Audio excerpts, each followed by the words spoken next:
He kept telling me video was unavailable, but I guess it's working now on YouTube. I don't know what that was.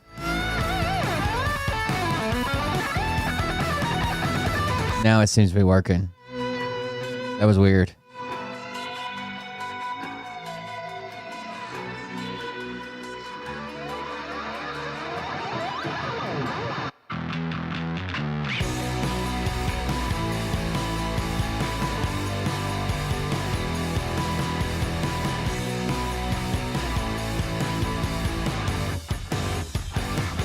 No, I couldn't connect earlier, but then that started working, but now I don't know what the fuck's going on.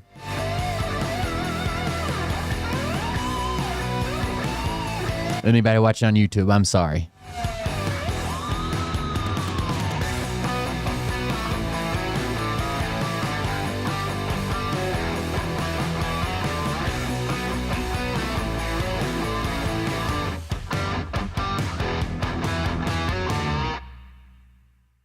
Oh, I found out why my playtime was so freaking high on that game, and I wasn't even like a third of the way through. Because I was using Steam's playtime estimate or whatever, and a lot of times I just leave it playing in the background, like paused or on the menu or whatever in the background, and that counts towards it.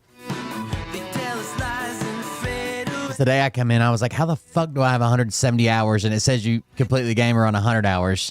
And it's just been set in pause for a long time. I heard Mike Penny passed away. Yes. I guess those med beds don't work, huh? Fuck Mike Penny.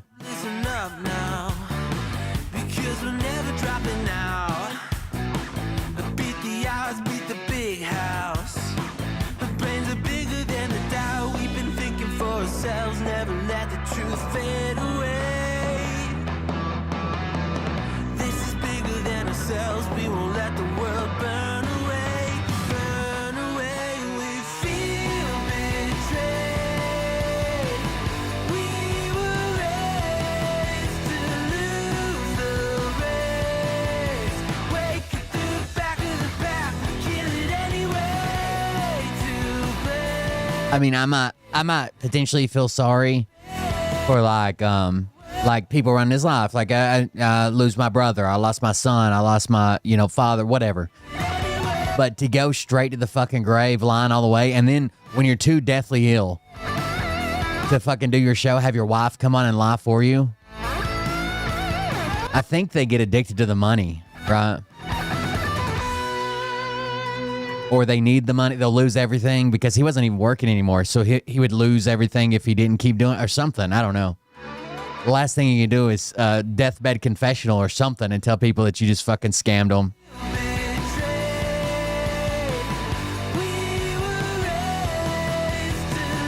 Or like the veterans, he raised money for like a veteran and say like they needed $1,000 for rent.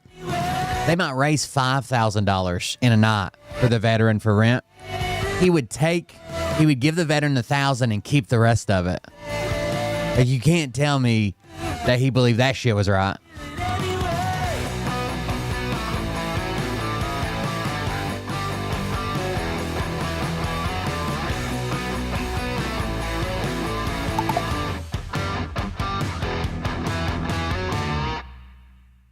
Can confirm I am RIP. I saw your last comment last night where you said I got a big fan base up there. I hope I do have a bunch of fans there. I won't be joining you, but you guys can continue to enjoy replays or something. Hey daddies, it's me, the Linda Binda from TikTok. I wanted to make this video because I wanted to thank you for watching Cold Beer Confessionals with Will Burr. I'll probably be going the other direction when it's all said and done. I've watched a few episodes and I'm just like very intrigued. But you know what I'm most intrigued in is Big Daddy's meat stick. I heard that it's very thick, like a good old German sausage. Play on the Jumbotron. The center court of heaven. Linda and her coochie loves that. Oh, never mind. Let's not go there. Anyways, I hope you have a good show and enjoy it as you can. There's a lot of weird things that go on, especially when it comes from the realm of Linda Bindaland. So, enjoy the show. Thanks for watching. Peace out. Welcome. Well, I'm the guy on the Jumbotron ducking down because I got busted for cheating on you guys with a different show. That'll be my demise. Thank you guys for joining us. I'm Will Bird. Hey. In honor of Mike Penny, the piece of shit that he is. Thank you guys for joining us. I'm Will Bird. This is the Cold Beer Confessional. If you're watching on YouTube, I don't know what happened earlier. He kept telling me video is unavailable, but I don't think you missed anything because I was just trying to play the music and get the show started. But for maybe the first minute or something, it kept saying video unavailable, even to me. Like, even if it was private, I could see it because it's my account and shit, right? I don't know. It is what it is. Hopefully the video stays playing. We'll see. Yeah, what's up? What do you guys got going on? No Bert. I don't think he could afford his internet. That's the title of the show is his character or his a movie he was in, Hammerhead Jones. I thought that was a pretty cool throwback. Somebody mentioned it in Discord, and I thought, I'm stealing that. They said, if you need a deep cut for a name, I think his character in Hammerhead Jones was Matt Poland. So, Hammerhead Jones sounds like a good one. In case anyone doubted Robert and Hilda's devout. Holy fuck.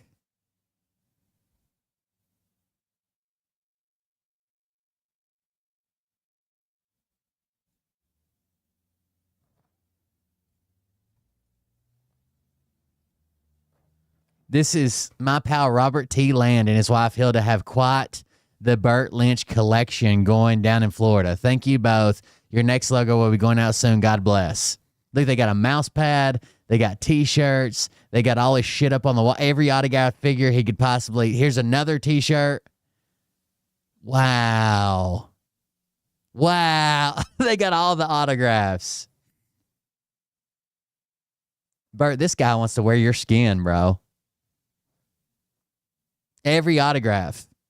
There's the Chinese one, the Captain America one, the pointed down guitar, the sexualized guitar, the headshot, and a magazine cover, I think, or something that appears to be like a magazine cover, or maybe it's his album art. They have a Burt room, dude. You think this is in their main bedroom? Or you think it's in a guest room? Could you imagine staying over and this is the guest room? And you're like, who is that guy? Who is the guy that's all around the room staring at me? Everywhere I go, his eyes follow me. That's the room they're fixing up for Bert. Eventually he's going to have to move in with them if he continues to lose everything. So this is going to be Bert's sanctuary. Jesus Christ. How wild.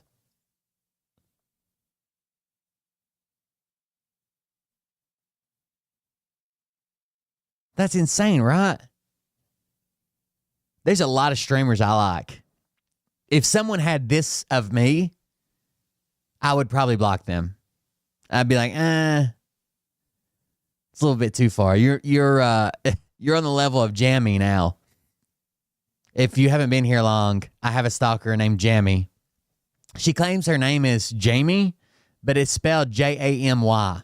Like, that's Jammy to me. And it got so bad that I had to report her to the police department. She makes up these scenarios in her head where I'm coming to pick her up and we're running away, and she had to kill my wife to get her out of the way. Like, crazy, crazy shit. But she comes in waves. Like, you'll see her post and she'll be around for like a month and then she'll disappear for like 6 months. Very strange. But yeah, you guys might see her somewhere around. Anyways, what we got? How are you guys doing? Getting by? Doing well? Seen into the spot. Kind of about Destiny, kind of about Charlie Kirk, mostly about Destiny. But it was a pretty good watch. So here we go. We're gonna watch it together. Just got Kirk! Yeah, I just got escorted from That's our boy Robbie Roadsteamer. We're in Tampa, Florida for Turning Point USA's annual Student Action Summit.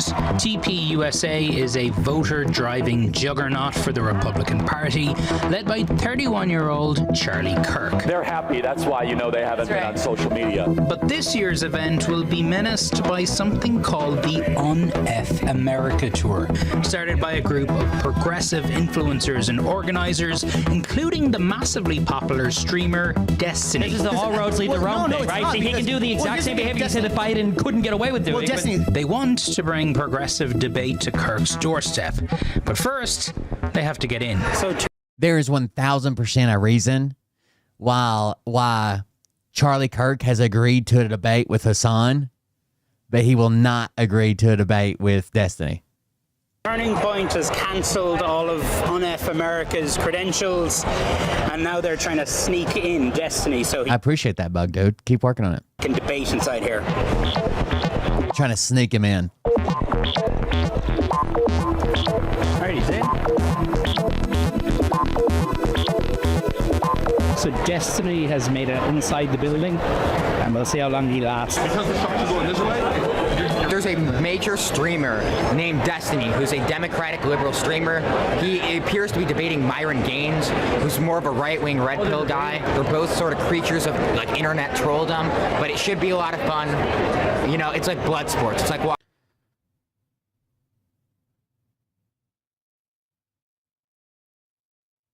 This guy looks like if Handsome Squidward and Jeffrey Dahmer had a kid. Who the fuck? What is this?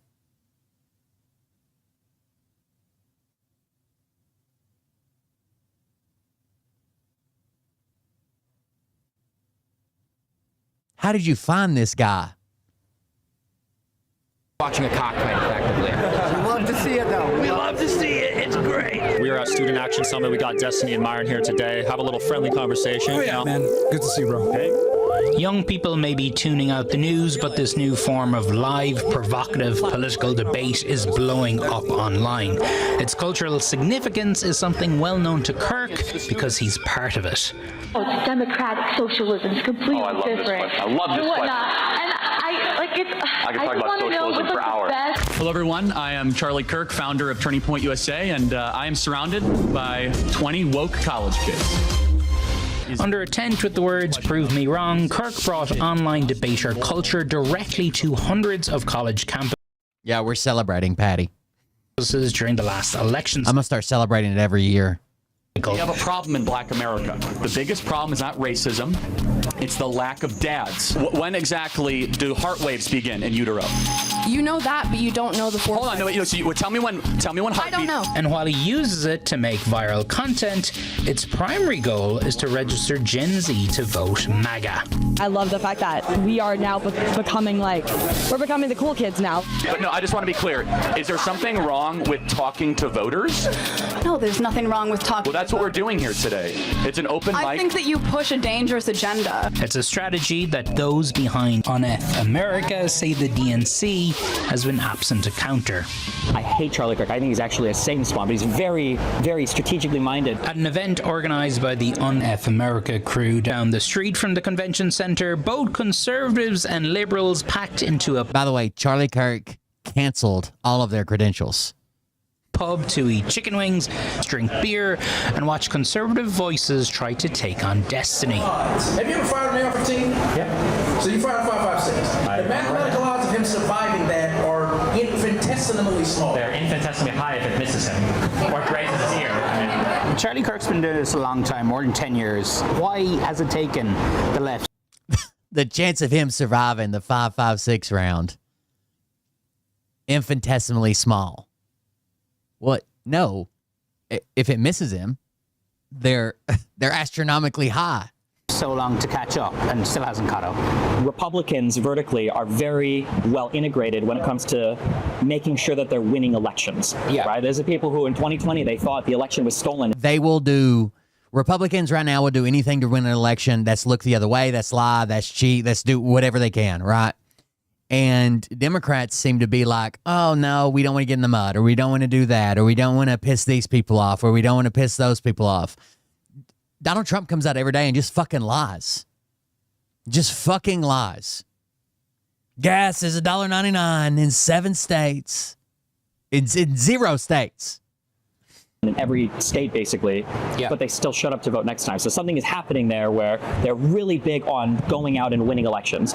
And I think that shows at every single level, to where when people are organizing or when people are creating alternative media networks, whether you're talking Tim Pool, influencing other ones like Joe Rogan, or trying to do things with college kids like Charlie Kirk, they're making these events and they're gathering all these different people. For Charlie Kirk, it's school kids, but the single focus... And the gerrymandering is wild. Like... The Republicans put it in place.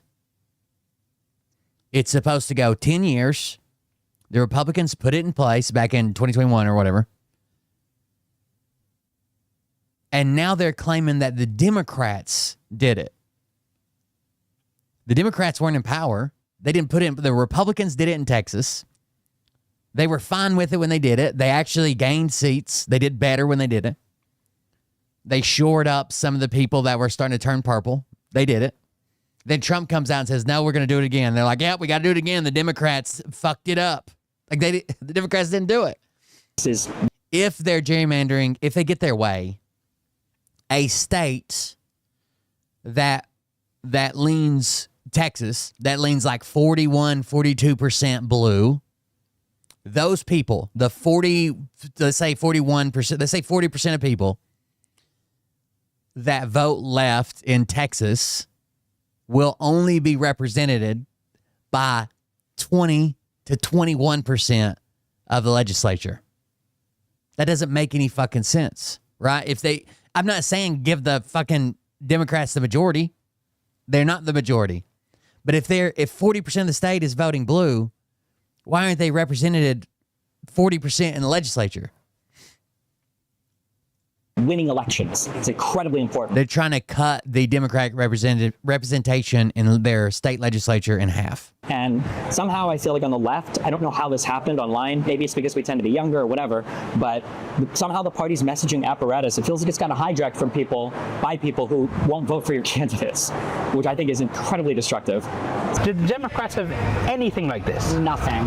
And I will say, like, Charlie Kirk is honestly one of the best organizers of our generation. And I think that... We've talked about Z, and Z's been on her show. That's the person who runs the Unfuck America tour. You know, as much as I disagree with Charlie Kirk, I believe that what he's doing has worked. And that's why I'm here to replicate what he's doing. I'm not here to, disrupt Charlie Kirk's events. I'm here to say that there are alternative ideas and that we need to build the same thing that he has, because he is good at it. Z. Cohen Sanchez has worked more than a decade on Democratic campaigns. There's no reason why we can't do this. This is not very expensive to do. We have so many PACs on the Democratic side raising millions of dollars, right? We are not a big PAC. We haven't even raised $1 million yet. And we're able to get all of these creators essentially anywhere that Charlie is. And so that's what we really want the Democratic Party to do, is we want to have them to start investing in these movements. Is the DNC supporting this? No, not currently. Why not? If Ken Martin's watching this, text me back. But really, I think it's disappointing that we haven't been able to see the DNC really get off the ground since the election, because I think a lot of things have happened internally that have been distractions to the actual ground game that we need right now. No, our motto is, when they go low, we go high. For Destiny, it's a ground game that must reflect the online culture he and millions of young Americans are part of, one that is often characterized by un-PC language, insults, and crude humor, like this tweet Destiny sent poking conservatives by saying the kids who died in the Texas floods were proof that God doesn't exist.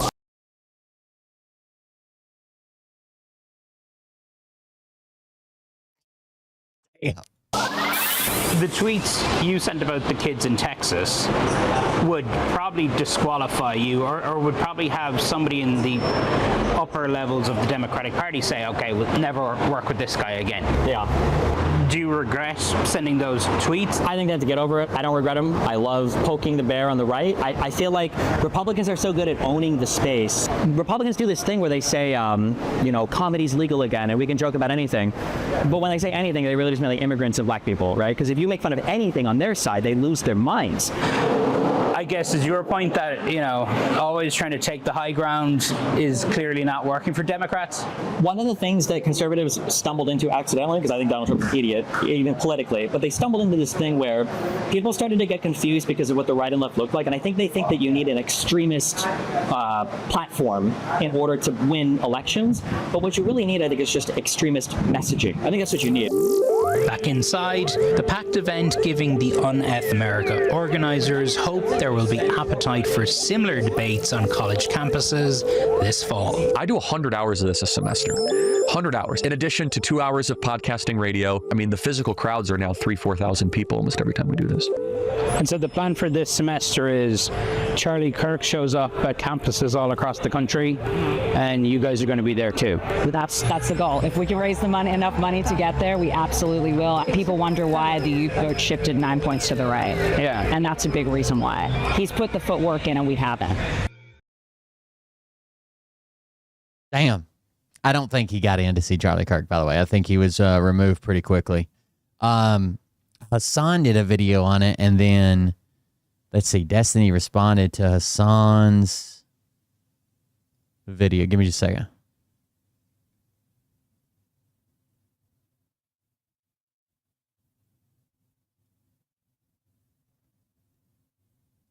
This, yeah.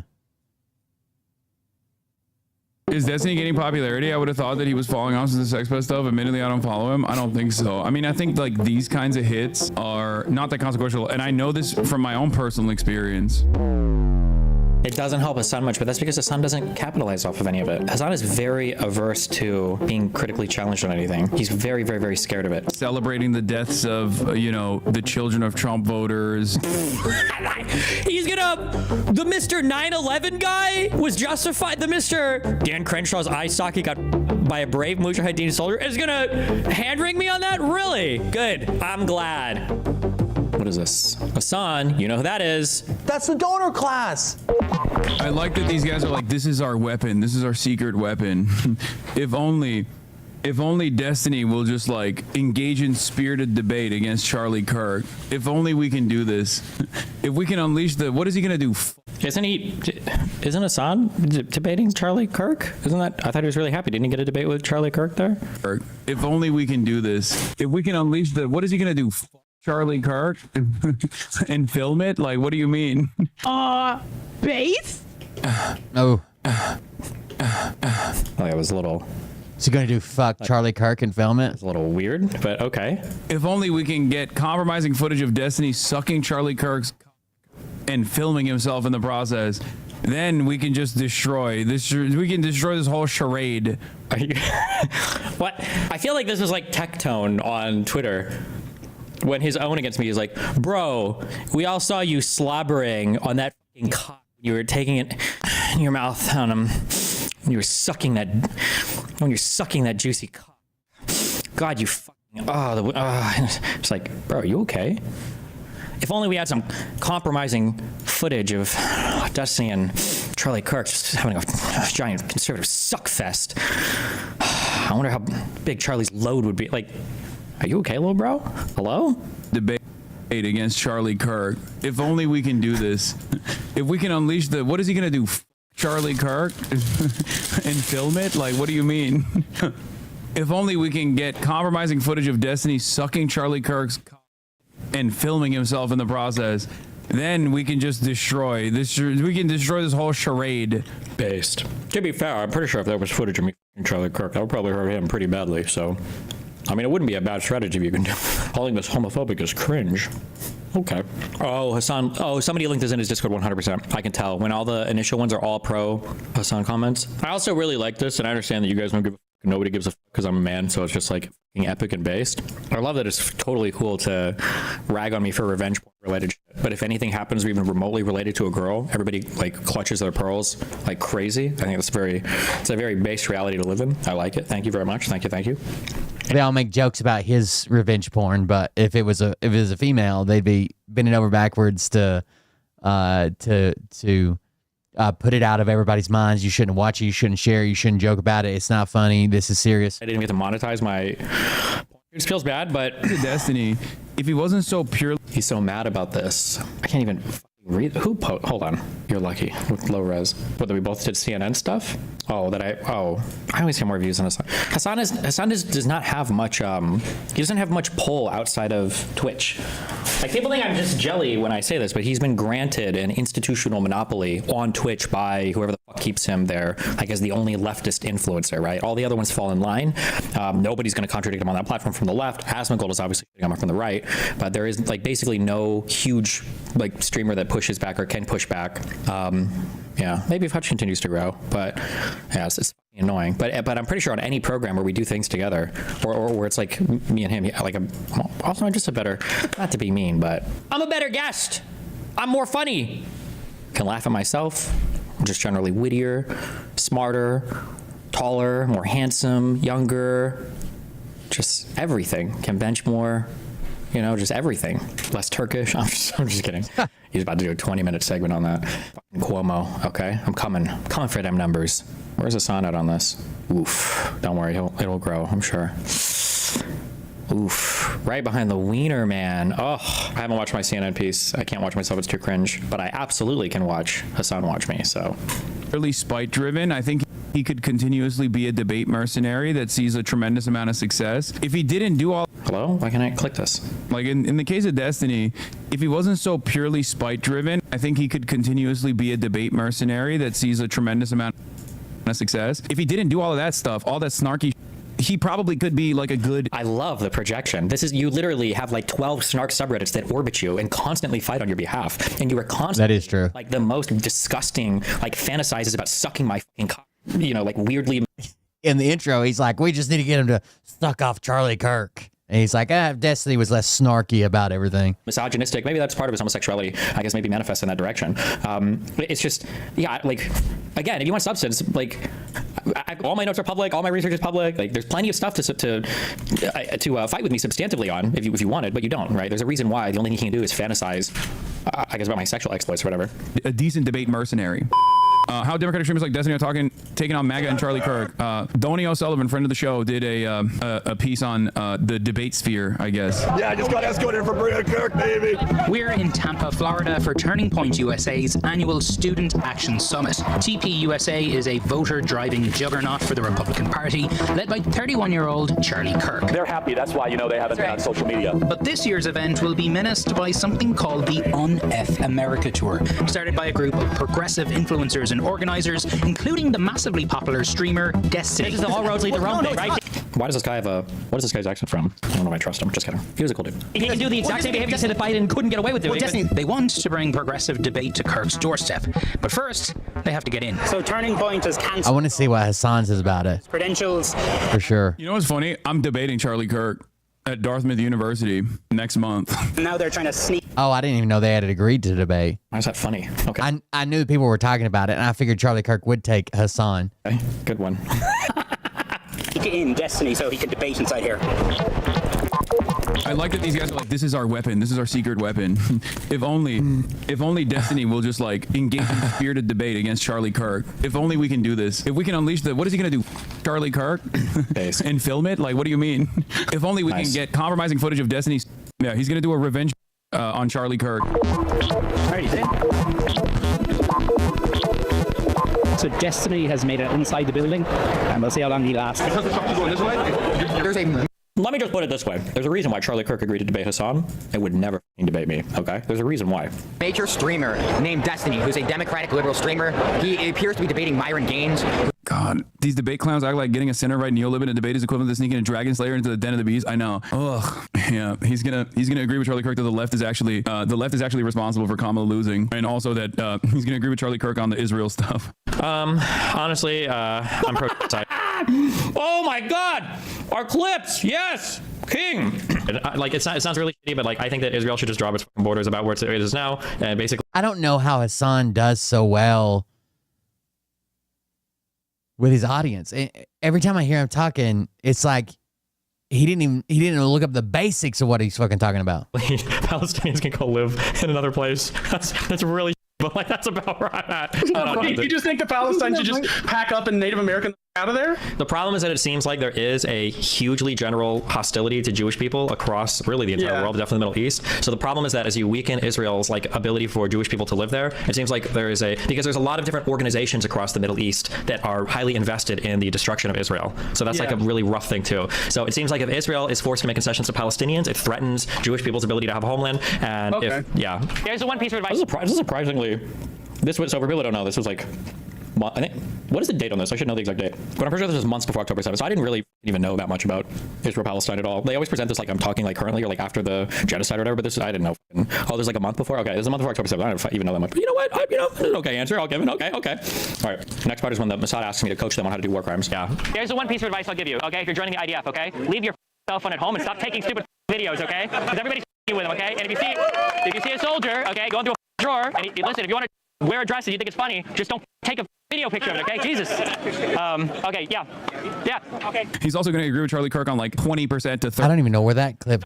That's when he's in Israel. Next part is when the Mossad asks me to coach them on how to do war crimes. Yeah. Here's the one piece of advice I'll give you, okay? If you're joining the IDF, okay? Leave your cell phone at home and stop taking stupid videos, okay? Because everybody's with them, okay? And if you see a soldier, okay, go into a drawer and listen, if you want to wear a dress and you think it's funny, just don't take a video picture of it, okay? Jesus. Okay. He's also going to agree with Charlie Kirk on like 20% to 30% of Trump's deportation policies. It's more of a right-wing red me when I lie guy. We're both sort of creatures of like internet trolldom, but it should be a lot of fun. You know, it's like blood sports. It's like watching a cockfight effectively. We love to see it though. We love to see it. Oh God. Oh gross. I'm going to agree with him on white people being able to say the N-word. We are at Student Action Summit. We got Destiny and Myron here today. Have a little friendly conversation. Oh, yeah, man. Good to see you, bro. Hey. Young people may be tuning out the news, but this new form of live, provocative political debate is blowing up online. Its cultural significance is something well known to Kirk because he's part of it. It's democratic socialism. It's completely different. I love this And I want to know what's the best. Hello, everyone. I am Charlie Kirk, founder of Turning Point USA. God, I hate his smile. He looks like woke college kids. some type of goblin or something. Under a tent with the words "Prove me wrong," Kirk brought online debater culture directly to hundreds of college campuses during the last election cycle. We have a problem in Black America. The biggest problem is not racism; it's the lack of dads. He's like, the biggest problem is not racism because obviously I'm racist. So that would be like admitting that, you know, my kind of thinking is what's wrong, what's like held Black America back. He just stole Stephen Crowder's whole flow. No, I know. Exactly. Good one. Dude, he's gonna crush Charlie. Oh my God. What are you gonna call him, a racist and a Nazi for 30 minutes? Oh, he's gonna crush him. You know that, but you don't know the full. Hold on, no, tell me when. I don't know. And while he uses it to make viral content, its primary goal is to register Gen Z to vote MAGA. I love the fact this kind of stuff is so rudderless, okay? It's just, if you're doing blood sport for the sake of blood sport, like Charlie has a clear agenda, okay? His goal is to promote right-wing talking points. His goal is to make the left look weak and humiliate liberals and the left alike, so he can. Hassan has this weird perverted fantasy of me where I'm like a debater for hire. I'm like Cowboy Bebop or something more insidious where I'm like, you know, my debate skills are ready for the highest bidder. You know, send me and I'll debate. He's like got this weird, like I don't have any values, or I don't have any actual things that I believe in. It's just a very weird characterization. I don't know when he started this, but make people agree with his worldview. He can make his worldview look stronger in comparison. If the inverse of that on the opposing front are rudderless neoliberals who constantly find themselves catering to the white nativist talking points in an effort to, I guess, like secure a larger crowd, then you're not really debating this person. You're just waiting out the time until you agree with him, maybe 3 years down the line. But at that point, he will have moved past the advocacy, just like what Kamala Harris did with Donald Trump. We all laugh at this, but all these freaks were having closed door meetings. Wait, what did Kamala? Wait, what? Fine. But at that point, he will have moved past the advocacy, just like what Kamala Harris did with Donald Trump.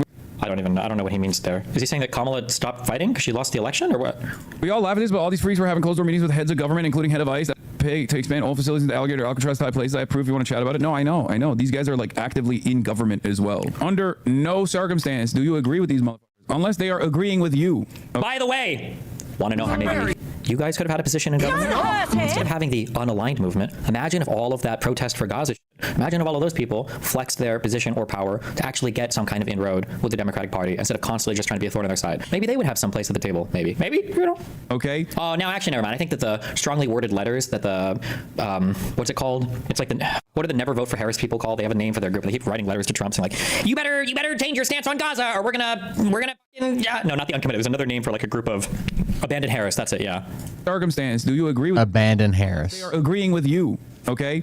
And even if they're agreeing with you, it's important to just be like, well, government as well. Under no circumstance do you agree with these motherfuckers unless they are agreeing with you. This is what I mean.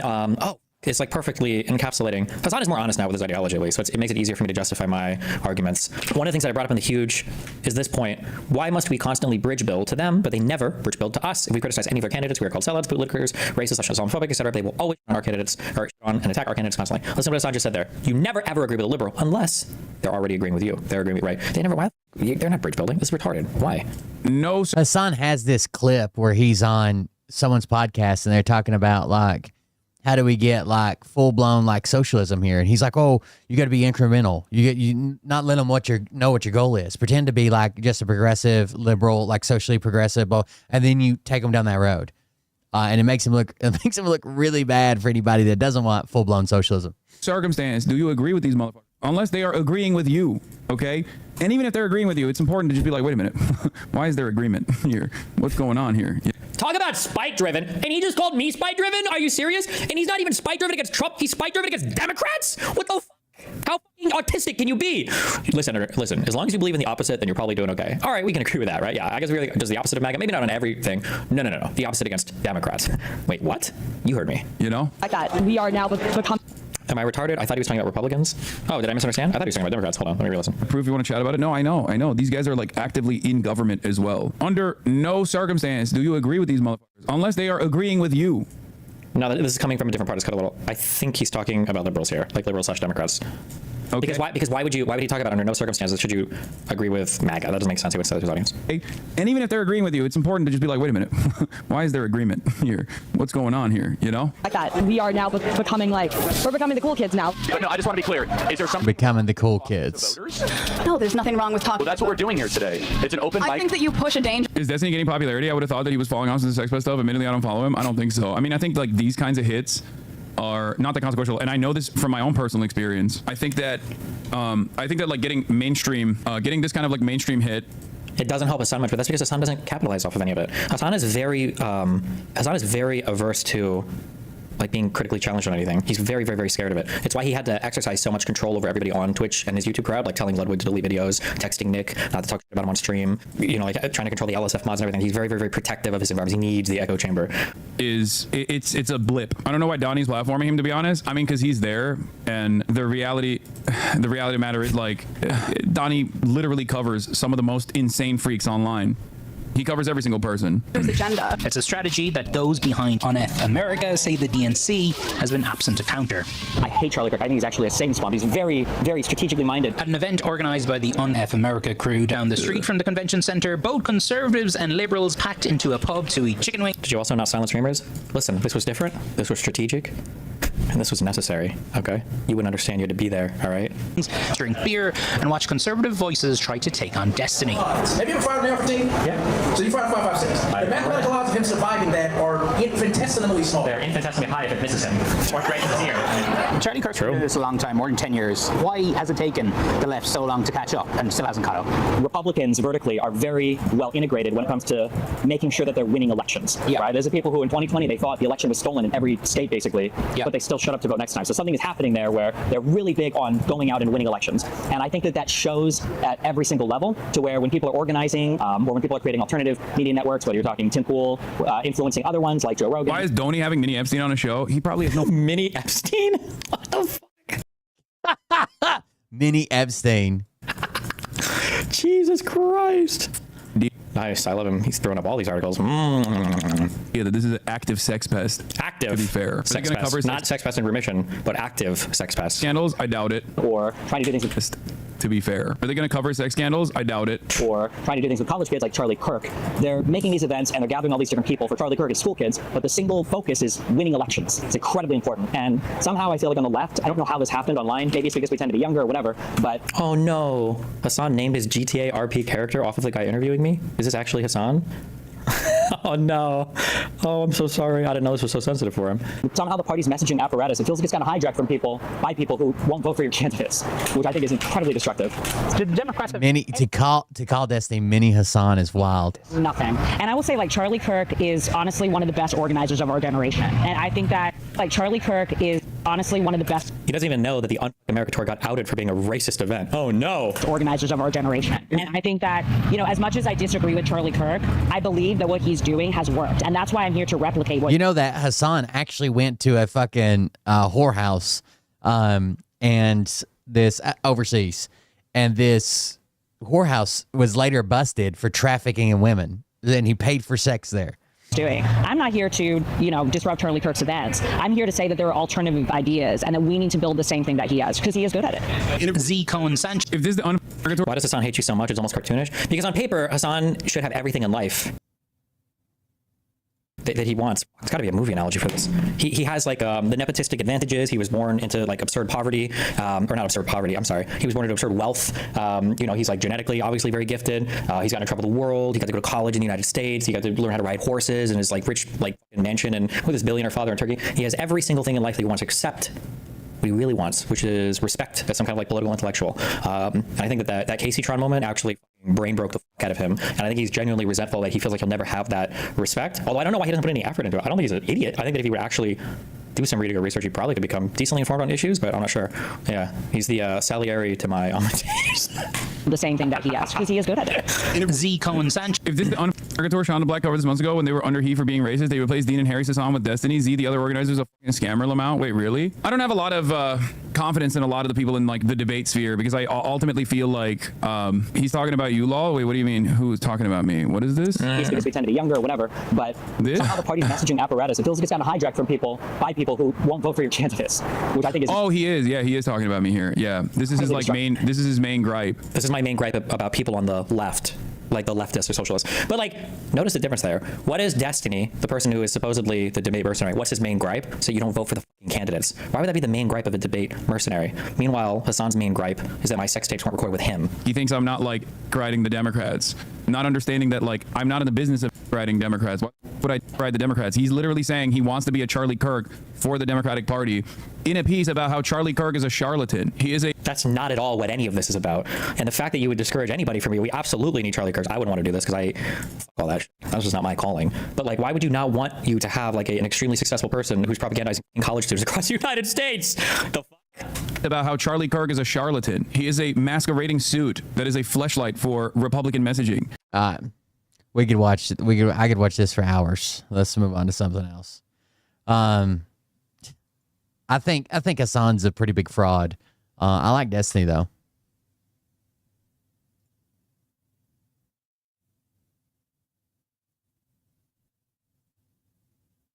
I don't care that they were sex workers. You missed the entire point. I have no problem whatsoever that they were sex workers. They were trafficked there. The place was busted for forcing them to be sex workers. Donald Trump is not doing well. He is not okay. And I'm a little bit tired of not hearing more about it from people around me, from media, reporters. Feels like I heard nonstop anytime Joe Biden did anything about what shoes he was wearing or the way he was looking around could signal cognitive decline. He messed up a single word. It's all over. The world is ending. But Donald Trump, just this week, has done some insane stuff. Insane. And we're going to watch some videos and react to them. And one of them I'm very excited for because I feel like you haven't seen it before, and it's truly, I think, the craziest rant Donald Trump's ever gone on, at least in my opinion. So let's get started. He has trouble completing a thought. Bizarre public appearances, again, passed out on Trump's mental acuity. Let's take a look at those public appearances. Once again, my name is Chris Mowry. I'm filling in for Adam Mockler on the Adam Mockler channel. If you enjoy this type of content, link to my YouTube channel will be in the description down below. You guys have shown so much love lately, and truly, from the bottom of my heart, I appreciate it. You guys are the best. All right, let's take a look at this first clip. I'm just going to bring you back for a second. Okay, you've probably seen it before, I don't know. This was from a few months ago. Donald Trump meeting with the Chancellor of Germany at the White House. Take a listen. June 6th tomorrow. This is D-Day anniversary, when the Americans once ended a war in Europe. And I think this is in your hand in specific, in ours. That was not a pleasant day for you? No, that was not a pleasant. Well, not a great in day. the long run, Mr. President, this was the liberation of my country from Nazi dictatorship. That's true. And we know what we owe you. But this is the reason why I'm saying that America is, again, in a very strong position to do something on this war and ending this war. So obviously, the Chancellor of Germany there talking about the Ukraine war, but this is also D-Day. And Donald Trump saying, that wasn't a good day for your country, was it? And chuckling. And the Chancellor of Germany, frankly, putting him in his place, Donald Trump very quickly shifting back to serious when he realizes, actually, yeah, that's the day my country was freed from Nazi rule. What a stunning thing for the President of the United States to say. Wow. A lot of these clips, wow. Some of them are very clearly cognitive decline. Other ones, it's like he could be cognitively declining, or he's just always been an idiot, which he has been. Let's go to the next clip. This one went under the radar, and I want you to listen closely. Take a listen. Certainly suboptimal, but rigged? Where do you get the notion that it's rigged, or do you have any evidence there? It is antiquated, but it's also very political. And, I had an election recently where I did very well, won every swing state, won the popular vote, won everything, all right? Won all the counties. It's, I think 87% of the counties were Republican up. That's never happened before. And yet I had to go through hell. And just days before the election, they put out numbers that it was like the country was on fire. It was doing so well. And then they did a revision. Or they think it's coded. Like, oh, he's playing 5D chess. When he says something fucking crazy, you got to read between the lines and decode it and run it through a gematria calculator and bring it back out, then apply it. What would that word be if you translated it to Spanish? Like, it's so fucking crazy. About 2 weeks later, and the revision was down by almost. And they take shit Joe Biden said that made sense. They're like, this doesn't make any sense. Well, who is this guy? 100,000 jobs. Do you remember that? And I said, man, I said, what would have happened? What would have happened if I lost? Think of it. First of all, as a 23-year-old, and regardless of how old you are, it's so stunning that this is the leader of the free world. Regardless if you believe he's in cognitive decline, he's an idiot, he's not an idiot, like, what leader in any aspect, the leader of a fucking 6th grade classroom has more leadership capabilities than this? Every single time you talk to anybody, it's like, oh, I won so bigly, I'm the best, I'm amazing, I win. He's supposed to be a leader. He's supposed to give us confidence. I feel like people, and this is weird for me because I'm at the age where I've not really experienced much different, but I still remember Obama when I was young. I remember Barack. God, Obama. I miss Obama's speeches. Whether you liked him or not, he could speak, right? He could speak to people. I can't believe that that's the goddamn low bar we've set. Can they have an intelligent conversation with another human being? By the way, what about the fucking the CDC shooter or whatever? Was anti-vaxxer and thought that the COVID-19 vaccine had fucked him up or was fucking people up or some shit? Obama, and sometimes it's stunning to me that even at my age, some people I talk to who are older than me seem to believe that this is how a leader is supposed to speak. No. It's stunning.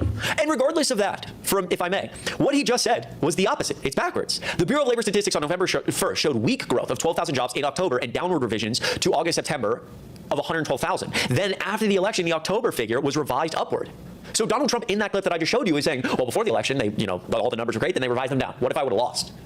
Can you believe that? Impossible to tell if Trump is lying, dumb, or sundowning, truly. He lies so often, so egregiously, but he's also not doing okay, cognitively not well. And I think out of every clip I'm going to show you, this one proves it the most. This clip, I feel like, went so under the radar. And as we move from, okay, there's some argument for the first two clips about cognitive decline, could just be him being a complete idiot. This, though, take a listen to this. When I first heard about AI, it's not my thing. Although my uncle was at MIT, one of the great professors, 51 years, whatever. He was the longest serving professor in the history of MIT, 3 degrees in nuclear, chemical, and math. That's a smart man. Math. He was one of his students. Do you know who Kaczynski was? There's very little difference between a madman and a genius. So that was a lie. I said, what kind of a student was he, Uncle John, Dr. John Trump? He said, what kind of a student? And he said, seriously good. He said he'd go around correcting everybody, but it didn't work out too well for him.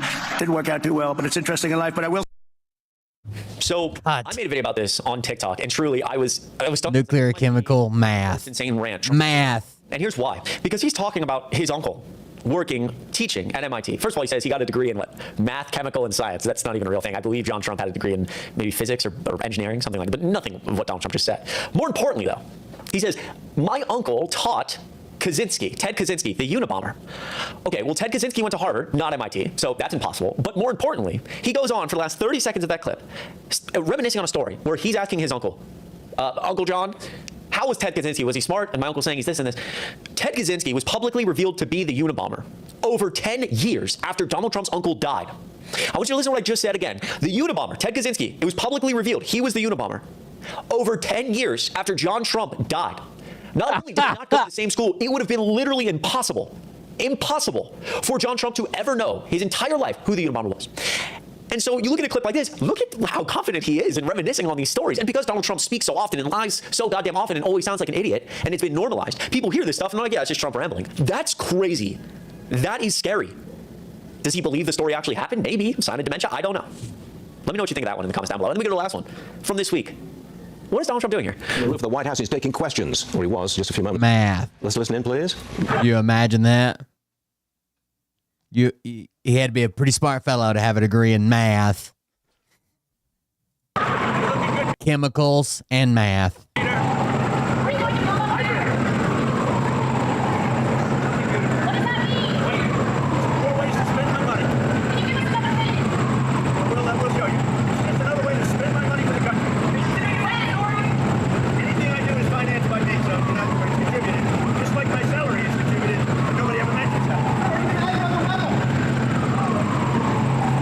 So he's wandering around on the roof, talking to reporters. We all know that Donald Trump's like a complete narcissist, right? So all he can ever do, and again, this is, I don't care what you think of Trump. I don't care if you're Republican, Democrat, left, right, up, down.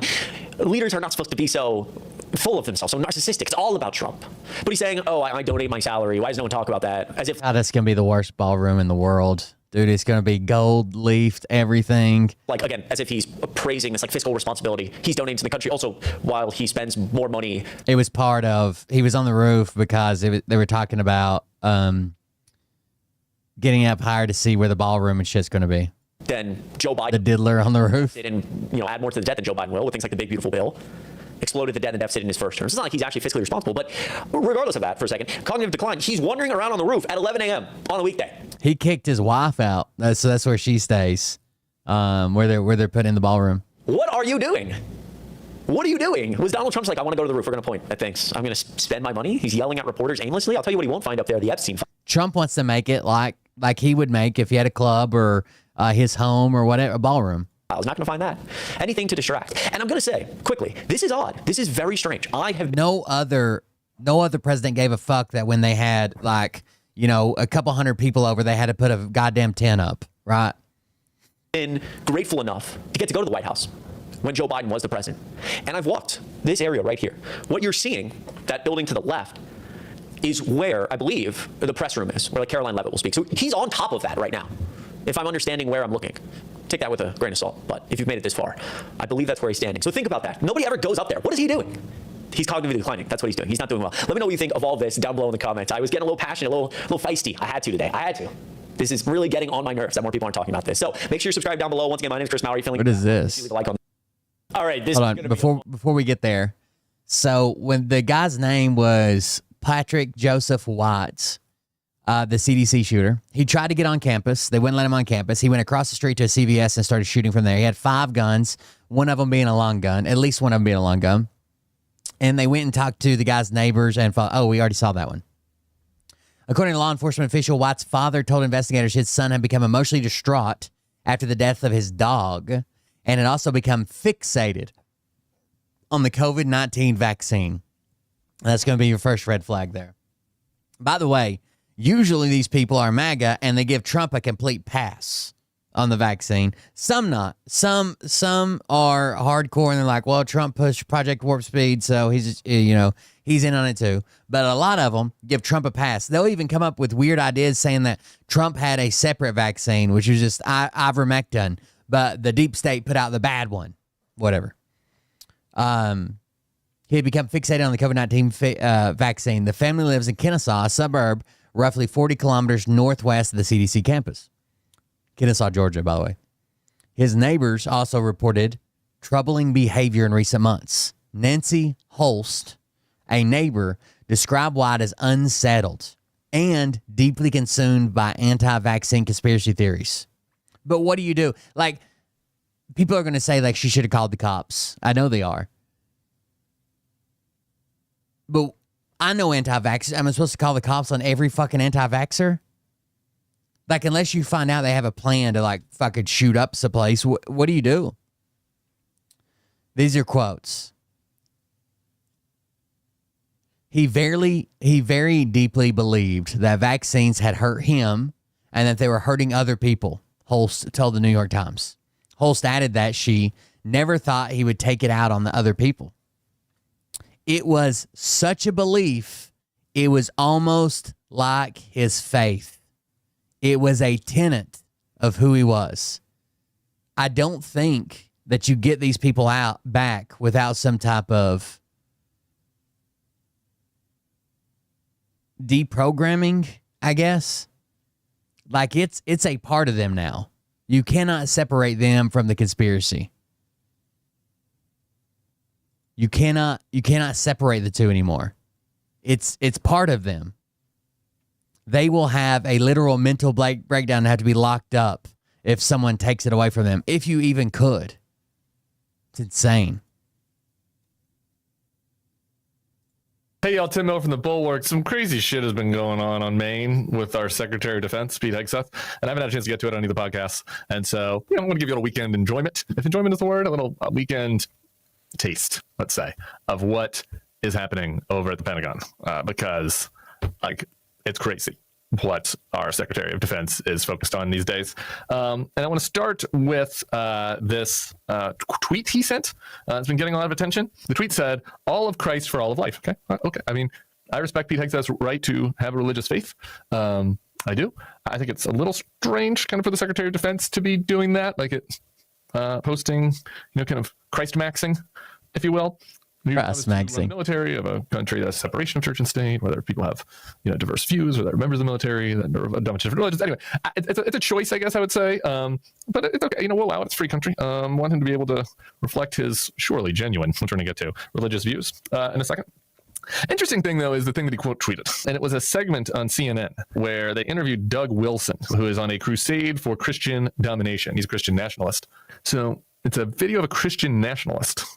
And the Secretary of Defense is approvingly quote tweeting it, "All of Christ for all of life." I mean, it's not him, I guess, saying explicitly, I think America should be a Christian nationalist nation, but not hard to read between the lines there, I wouldn't think. It's not just that, though.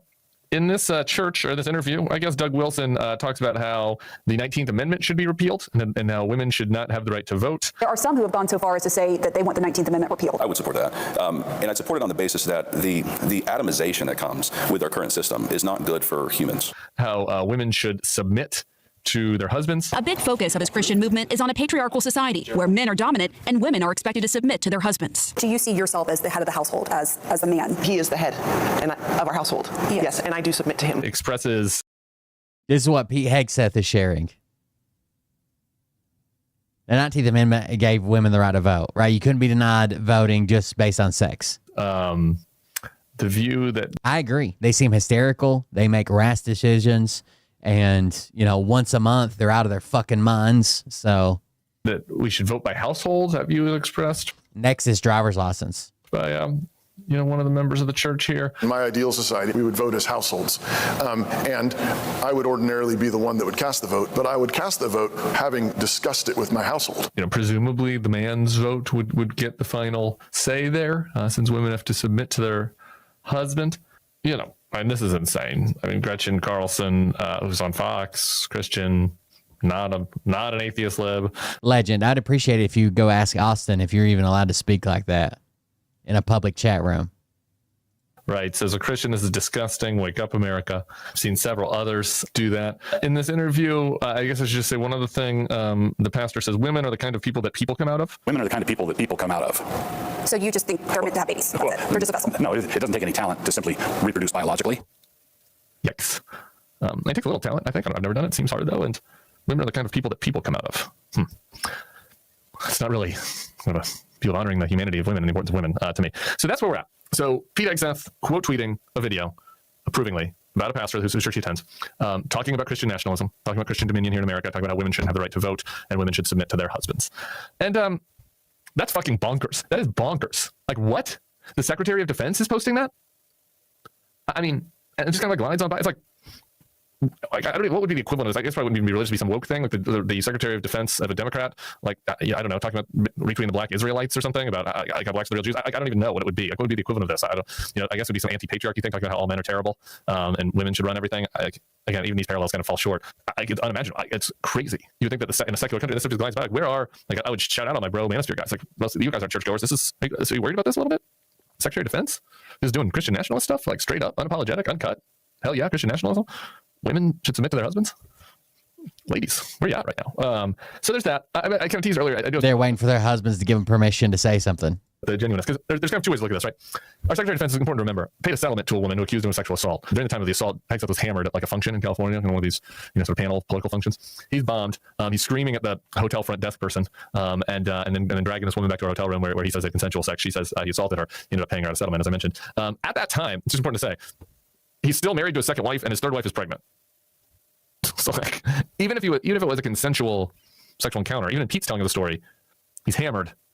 He is having sex with a married woman in her hotel room while he's married to a second wife, while his third wife is pregnant. But they don't all know. One thing if it was like he's in a polycule or something, whatever, that's cool. Not what's happening here. So that doesn't seem like a guy to me that has a lot of genuine kind of belief in Christian mores. Like, no. I think he would then super Christian. Jesus freak. Say, well, his eyes have been opened. And whatever, Saul falling off the horse. I don't know, do the evangelicals do that, like a Catholic thing? Whatever. He's been born again. And Austin told me in a private message that I'm allowed to reprimand you publicly. Sure, maybe. That could be. He's sober now. The other way to look at it is maybe there's like a consistency there, though, actually. Where, like, back then, he was treating women like shit. His second wife, he was treating like shit. The woman that he had sex with at the conference, he was treating like shit. His third wife was pregnant. He was lying to and treating like shit. And he was feeling like it was only his feelings that mattered. And now he just... Yeah, I don't want to say he, like, transferred, like, ownership while the stream's live, but he basically gave me enough leash to, you know, make sure you stay in your place. It's to be in a church that he's out of the household and that the lady should submit to him. Basically. So it wasn't really that big of a jump. One thought. So there you go. He's doing that. We've got our Christian nationalist posting Jesus maxing Secretary of Defense. Meanwhile, also is just boom, loving the Confederacy. The Reconciliation Monument. It has been returned to Arlington National Cemetery following its removal in 2023. This is a Confederate monument. We're putting statues back. We're putting paintings back. We're recognizing our history. We're restoring the names of bases as we've done across the country because we're proud of our history. I don't know. I kind of say, like, even if these are all the good opinions, which they're not, like, shouldn't the Secretary of Defense be, I don't know, doing some military stuff? Like, we're sending weapons to Israel. They're talking about occupying Gaza now. We have a big summit, apparently, with Putin next week with regards to the war in Ukraine. Discuss with Ann Applebaum. There's a war happening in Sudan right now. There was recently some India-Pakistan tensions. Shouldn't your eye be on the ball a little bit? Anyway, here's what he was doing. He was on Fox. Is this yesterday? Yesterday. With Will Cain. And he's talking about how he wanted to put the Confederate monument back up in Arlington Cemetery. Why?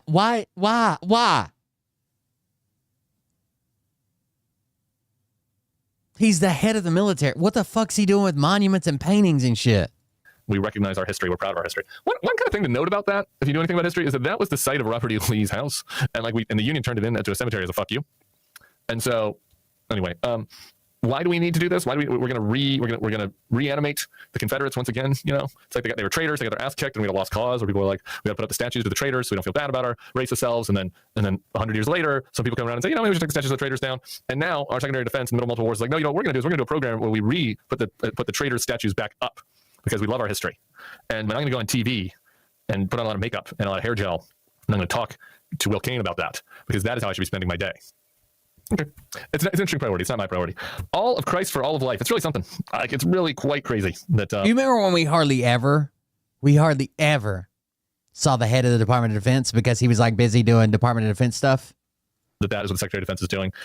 So anyway, that's it. We got to the trans, but he's also, you know, we're reanimating the Confederates. We want statues of the Confederates. We want to honor the traitors and the patriots who. You remember when it was such a huge fucking deal for a former president who hadn't been in office for over 10 years to meet with the attorney general and break that implied wall between the presidency and the Department of Justice. And now they're having secret dinners at the vice president's house to discuss how to deal with the Epstein files. Bill Clinton happened to run into Loretta Lynch at the airport and had a 15-minute conversation with him, and the fucking right lost their goddamn mind. Donald Trump's having secret meetings to discuss how to deal with the Epstein fallout with everybody. Who Patriot warfighters who volunteered for our military, but who are trans, kicking them out, not giving them retirement. So those are priorities for Pete Hegseth. That's what we got. I'll keep you posted on what's happening over there at DOD with. I really want to see this video. This is me. This is the cheese race. And it says, I cheated the world's most dangerous race, cheese rolling. Most dangerous sport, except it's not actually me. It's a Hollywood stunt double that I've hired to win the race for me. I'm actually at the back, making my way down safely so I can swap with the stunt double and take home the prize. But why go to all this effort? Well, this is why. This hill is no ordinary hill. It's home. This is why. Have you guys ever seen this? Home of the world's most dangerous sport, cheese rolling. And they're off in the cheese roll. At the moment, there's one person. Dude, there was a dude that got fucked up so bad this year. I bet he was 30 feet in the air. If you've not seen it before, a 4-kilogram wheel of double Gloucester cheese is let go from the top of the steepest hill in the UK, and the first person to catch up with it at the bottom gets to keep it. And seeing as people come from all across the globe to win this cheese, it must be special. But there's just one problem. You can't get your hands on that cheese without winning the race. Now, I tried to win in 2019 and it was dreadful. Since then, I've been racking my brain to figure out how I can finally taste that double Gloucester cheese. And I think I figured it out. What if? It's a lot of luck. Okay. Hired a professional stunt double to win it for me. It's genius. Stuntmen and women are literally paid to do all the dangerous stuff actors don't want to do. But it's not going to be easy, as the hill is... You could take a bunch of the exact same athletes, right? If they had the same speed and strength and muscle density and height and weight, and it's still a lot of luck. There's a lot of bounces. There's a lot of bad steps. There's no way, as fast as you're going, you can even check your footing. And once you start to tumble, some people go faster when they're tumbling. Other people break their fucking neck. Is so uniquely dangerous, the stuntmen will need to train specifically for it, and I need to come up with a plan to switch places with them when they win. And before I get ahead of myself, I first need to find my stunt double. So I hung up a few adverts that I was auditioning for the bravest stunt performers across the country, and brought along my bravest friends to help me decide. I'm scared of heights, like this is not it right now. This is a pretty good idea. Welcome, welcome, welcome. This will make a good video for sure. Eleni Aisha. You're like James Bond, you say your second name first. What do you do? So I'm a professional danger performer. Loads of different aerial acrobatics. A magician. He just levitates down the hill, man.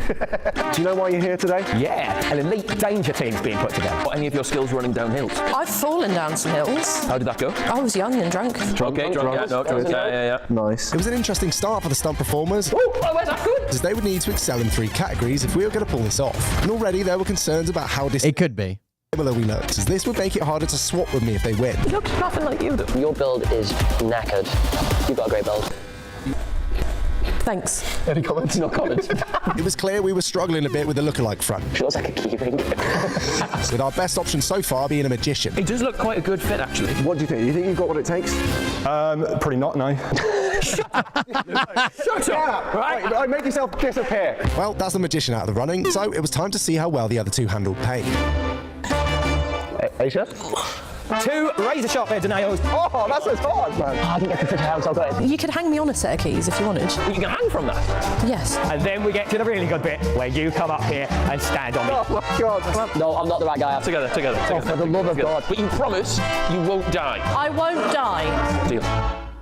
Come on, lads. They're going to hang her by her Go. hair. 9. What the fuck? 6, 5. Higher. What do you mean higher? Get me on the box. Nah, I can't get it off. Yeah! Safe to say, both had extreme pain tolerance, and now there was only speed left to judge. Would you mind showing us a little sprint? Yeah. It'd be great if we rolled the cheese. Oh. What if it doesn't roll? Oh, grow up, man. You stand on nails. No worry about throwing a baby bell. Get a grip. That's a good point. Sorry. Oh, I got it before it hit the wall. They may have been clapping, but spiky speed was pretty bad, and Eleni just showed us her flexibility. You can do that. You giving it a go? Go on, lad. I'll give you a little spot. Yeah. Did you hear my back? I did. That was terrifying. How old are you again? Okay, maybe it was a bit harder than it looked, but neither Spiky or Eleni had what it takes to be my stunt double and win me that cheese. So we were down to our final 2 candidates. Oh, hello, gents. Dan, you right? I'm Josh. I'm Christian. Great name, Josh. Okay, so what makes you think that you're qualified for cheese rolling? Well, we kind of fall over for a living. We're professional stunt performers for film and TV. Hollywood? Yeah, mate. Okay. Action! Hollywood, you say? So far, so good. That's what Bert did. Bert should go cheese rolling. At least he'd have something to eat tonight. Of course, I think. Yeah. You just Sorry. and then ticked it. No. They certainly looked the part, and we're giving all the right answers. If either of you win, obviously I will take all the credit. So how does that make you feel? I'm kind of used to that, to be fair. That's what actors do to us all the time. So. That's a great point. But could they reach the speed and pain threshold required for cheese rolling? Oh my God! Oh, I missed that. Too busy looking at you. You can't go. This is showing how well he can take a hit. Wow. Can we see one more, please? Yeah, Josh and Christian were ticking all the boxes. Okay. He's got huge bollocks just by looking at the bull. They wouldn't be able to win this competition on skill alone, so I needed to make sure they were willing to bleed for the cheese. Cheese. How does that make you feel? It's weak cheese. Bert could be the cheese they rolled down the whip. That's soft cheese. I better start talking shit. He's going to find me somewhere and whip my ass. But he can't watch this show. He doesn't have internet tonight. Italian. I like it. Yeah, I'm like growing into it, you know? He's growing into it. Josh certainly liked his cheese, but what did he think of the most important one yet? Oh, now that, yeah. I don't know, something about it. I want it. Well, I think I'd found my stunt doubles, and to prove we could switch places easily, Josh wanted to double me in an actual stunt. Okay, well, the switch still needed some work, but Josh and Christian were the perfect candidates for the job. So, a few days later, we met at Cooper's Hill, Gloucestershire to show them what they'd signed up for. See you, man. Have you bothered looking up? Yeah, we've had a little... Oh my God. It doesn't look justice to camera. It's like... No. God damn, that's Steve, dude. Cooper's Hill, standing 110 meters long and maintaining... It's the worst feeling. I'm sure we've all done it as kids, but it's the worst feeling when you start running down a hill and your upper body starts going faster, like you know you're going to fall. All you're doing, you still try to keep on your feet though, but all you're doing is accelerating more and making the fall worse. Like when you're running and your center of gravity gets out in front of you down a hill, you do incredible things to keep your feet fucking moving so you don't fall, right? But the best thing to do would be to fall instantly, but you can't make your body do it. The best thing to do would be like fall now, but instead you make it worse and worse and worse by picking up speed. Maintaining a 50% average gradient, this was what stood between us and the cheese. Initial thoughts? I mean, yeah, the camera doesn't do it justice. It's so steep. Like, it actually feels like it's going to fall on top of you. You get like mild vertigo looking up, don't you? It's so daunting. I definitely noticed a knock in Josh and Christian's confidence. How funny would it be? I would do that if I was Bert. That's a hell of a publicity stunt. I would walk down to the closest fucking restaurant, complain about how I don't have a car, had to walk, 2.6 miles or whatever to get the free Wi-Fi, and I really need some help tonight to help me pay my internet bill so we can get it shut back on so I don't have to keep doing this 10 times a day or whatever. Make some shit up. So I decided to take them for a stroll up the hill and try and regain some back. And this isn't even steep. But look at the size of that. Look down there, you hit that. Yeah, there's the spine of it. I thought climbing up the hill slowly would make us feel more comfortable, but we just kept finding things that made us more terrified. I actually can't remember this very well. I promise you I'm not over-egging this slope. I mean, just look at our cameraman trying to get up here. I picked up some hitchhikers one time. This is a weird story. I picked up some hitchhikers one time, and they had like trail names. They were on the Appalachian Trail, and they come out in the wrong spot, and they didn't want to walk back to the trail. They just wanted to ride to town, and I picked them up, and it was a older man and older woman. They had like trail nicknames. I can't remember what it was. One of them had a dog, and I was giving them a ride back, and we were driving by some hills, and I guess they're from somewhere without hills because they kept pointing at our hills and being like, oh my God, look at that one, look at that one. And they're like, oh, here's another one, look at that one. And the hills were, hold on.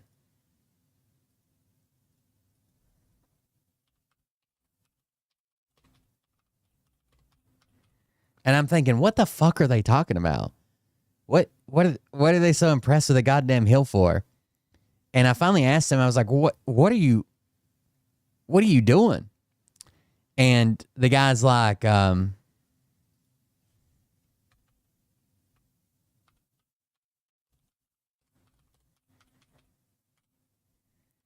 guy's like, how much work went into terracing all these hills? And I'm like, what are you talking about? And he's like, well, I guess maybe the settlers or someone did it, but look at how all the hills they terraced it out. You see, it almost looks like a pyramid. And I'm like, what? And he's like, yeah, somebody went through and terraced the hills. And what he was looking at, this is not a greatest picture of it. What they were actually looking at were cattle trails. So cows don't walk uphill. They walk around the hill and slow go. Like it's usually a lot worse than this, right? And I'm like, those are cow fields. And he's like, they terraced the hills for the cows? And I'm like, no. The cows have just walked on it for fucking 150 goddamn years. Like, that's, no. And he argued with me. No, there's no way. A cow? And I was like, think about when you go in the woods, right? And you can see a path where deer just walk. Now imagine those deer on the fucking side of a hill. They're going to create paths and paths, and they're going to keep using the paths because it's the easiest way for them to go around. It didn't work. It didn't work. I guess that guy probably died thinking that I fucking lied to him about goddamn cows on hills. And unfortunately, once we reached the top, those nerves were only getting worse. Oh no. But what goes up must come down. Yeah, Josh and Christian weren't going to be breaking any records at this pace, but luckily for them, I had a surprise waiting at the bottom. I just needed to get down safely. Now, he's probably got the guy that won on a different time. To get down slowly and without falling. Okay, not the confidence builder we were after, but my surprise was just about to show up and help us. One thing he doesn't know is that you guys are stuntmen, and he doesn't know what our ground plan is. So I think if we keep that from him... Oh, he's got the cheese! This is Chris Anderson, and he is the king of cheese rolling. He's won the event a record 23 times. Why do you think that you've been able to win it so many times?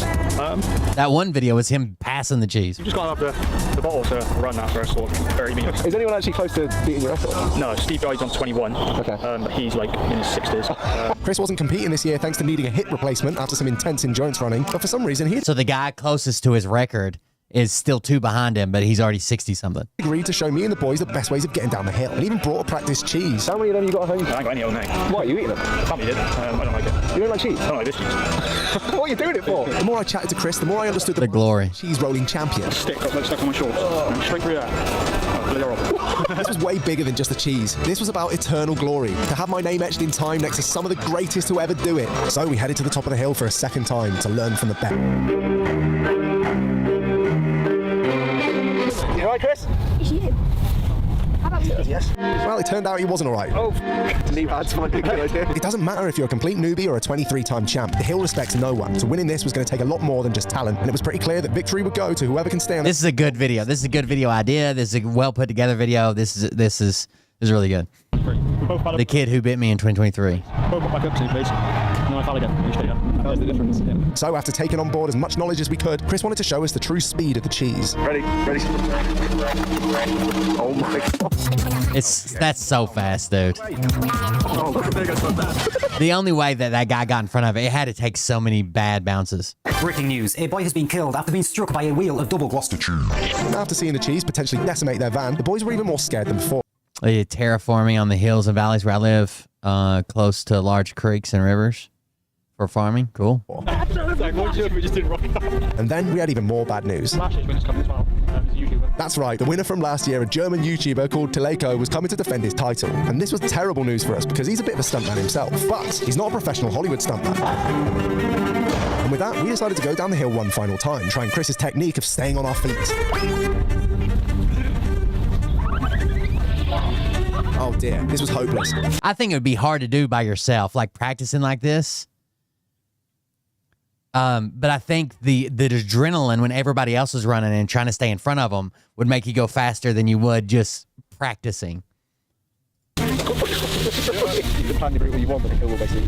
while running, the first 30 meters would be critical. Chris said that the winner would be the one who could stay on their feet and run to the finish line from here. But even that felt impossible. Well, Chris, we'll let you go. Get some dinner.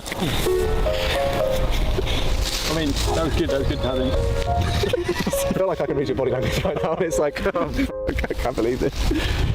Yeah.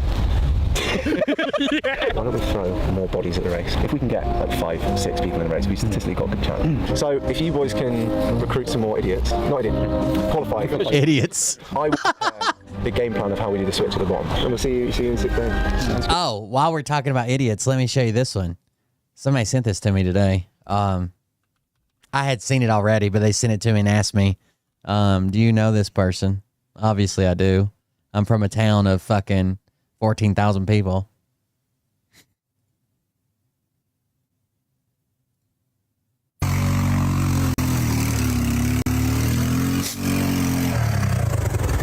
I know where this video was recorded. Name's Big Red, and I'm from Irwin, Tennessee. By God, the 423. If you think you big and mean, come get me, baby. I promise I'm bigger than you. I'm gonna call out every single one of y'all. You send me North Carolina, Kentucky, Virginia, Greenville. By God, anybody. You want some of this? You can come get it, brother. I promise. You might walk in up there at the Freedom Hall, brother. You gonna limp out. By God, I'm a block mason from East Tennessee, baby. Hit me, it's like hitting a brick wall. I promise you, buddy. I promise you, any one of yous. Come on, fight me. None of yous got the nads to do it, brother. I promise you. Come on, buddy. Sign up. Fight me. Pick me. Come on, brother. Come on! Get you some! So this is Redneck Brawl, and I guess he's got a competitor. Let me see if I can find who he's gonna be fighting. It's this guy. My name's Big Red, and I'm from Irwin, Tennessee. By God, the 423, buddy. Hey, Big Red, Human Highlight coming back at you. August 16th, when you show up in Johnson City, I'm going to be your nightmare. The Human Highlight? Buddy, the only highlight you're going to be in is my knockout highlight, buddy. I've had a ton of highlights in my life. This one's going to be a cakewalk. At the end of the night, you'll be number 316. You grew up in Kingsport? Kingsport, really, dude? That's a subdivision of Tennessee. Come to Irwin where it's the backwoods. Us city rednecks from Kingsport are more redneck than your backwoods boys from Irwin will ever be. I'm going to hit a walk-off home run on your face, just like I did against Unicoi when I was in high school. Because, buddy, you even dream about hitting me, you better wake up and apologize. That's a fact. I do think it's funny in a second when he pops this beer can. Riding your little four-wheeler in. That's all cute and good. You'll be riding an ambulance out. Dude, you best go ahead and go over in the corner and start practicing falling down. Wait for me to get there, dude. I promise you, dude. Hey, I've been in Dick's. They have tons of sports bras that will fit you. Do us a favor and put one on. Get you some of this block wall right here, buddy. Come on. I'll see you August 16th if you don't chicken out. Oh, this isn't the right one. Hold on. There's another one here. What's up, everybody? God, the women are... What's up, Lucky? It's your girl, Barbie Jess here. Hey, bitch, Barbie. You know who it is coming at you. It's Lucky. So you coming to my backyard. You're driving an awful long way. And I am driving a long way. And for you to know, nobody drives 5 hours to get their ass whooped. What's that? From what part of Georgia? Speak up. I can't fucking understand you, bitch. You say you couldn't understand anything I was saying, so I'm going to slow it down for you a little bit. I'm from Covington, Georgia, Jackson Lake, bitch. I'm from the 404 knocking at your door. And I don't want some of it, I want all of it. I'm coming to get that crown, bring it all the way back to Georgia with me. 423 represent. I look forward to kicking your ass, bitch, Barbie. I'll tell you what, bitch. I ain't never owned a Barbie a day in my life, and I'm gonna own you after this fucking fight. And you ain't never owned a Barbie before? Still not going to until you go to Walmart and get one, bitch. Come on! Everybody calls me Bo Cephas. I'm from the 423, and I'm calling out Holler Brawler and any bad sumbitch that thinks that they gonna come after me. Let me tell you something. My street fight record's 2-0. Those two sumbitches that thought they was gonna come up on me, I hit them with these fucking hands. They backed off. They didn't want no more.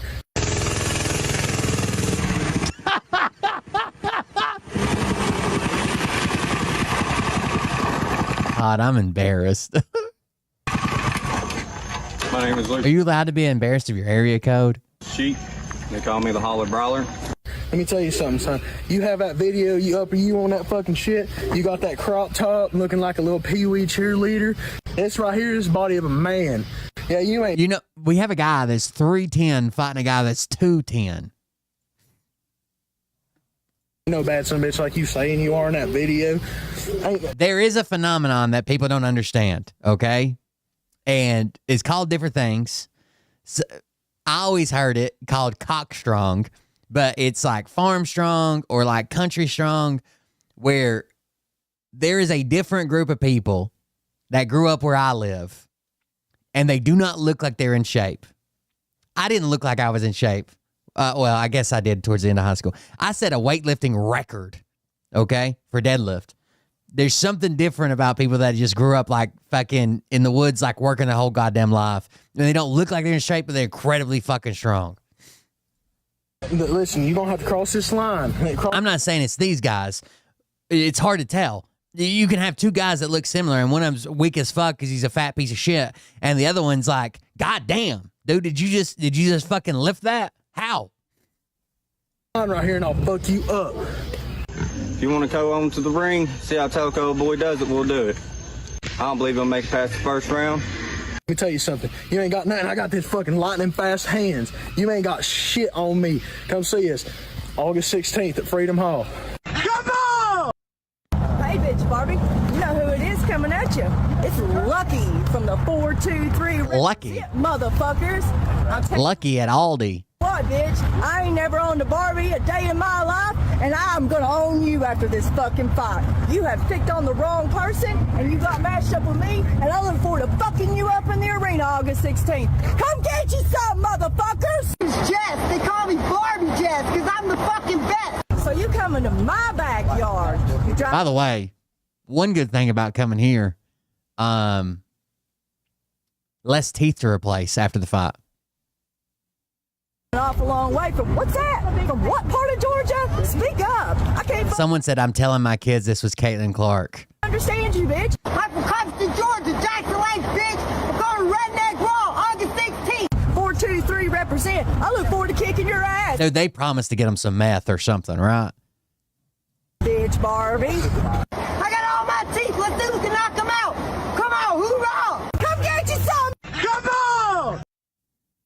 Hey, Johnny, the Walker dog. God damn it, I know all these people. Wanna be, I'll be up there to meet you in Johnson City. Your Great Lake Roosters ain't shit. The Bob Bennetts we know are original. They're great. And I'm gonna put a Bob Bennett whipping on your fucking ass because you talk shit. You called me down. Now you're gonna get the fucking thunder, buddy. You're gonna get everything I got. So let's just fucking do it. By the way, Walker dog. So I know I had to do fucking backwoods translation. He's talking about rooster fighting. So Bob Bennetts Bob Bennett invented had a famous breed of fighting chickens. They're not actually even chickens, fighting game birds, and they're called Bennett Greys. I'm 6'3", 325 pounds, and people call me fucking fat. When I hit you in the gut, you're gonna sound like Pillsbury Doughboy. My yellow-legged grays is gonna kick your motherfucking ass. Your green-legged gray. That's a gray there. Obviously, he said a yellow-legged gray. These are not chickens, by the way. I know people think they're chickens. They're not. They're a bird that is related to chickens that they found in Africa. They're Africanized game hens, right? They're not regular chickens. And your yellow-legged grays, man, don't even get me started. My green-legged grays will trap anything on them. I mean, I even put fucking spurs and shit on them. I'll heal any hill you want to, and we'll fucking go at it.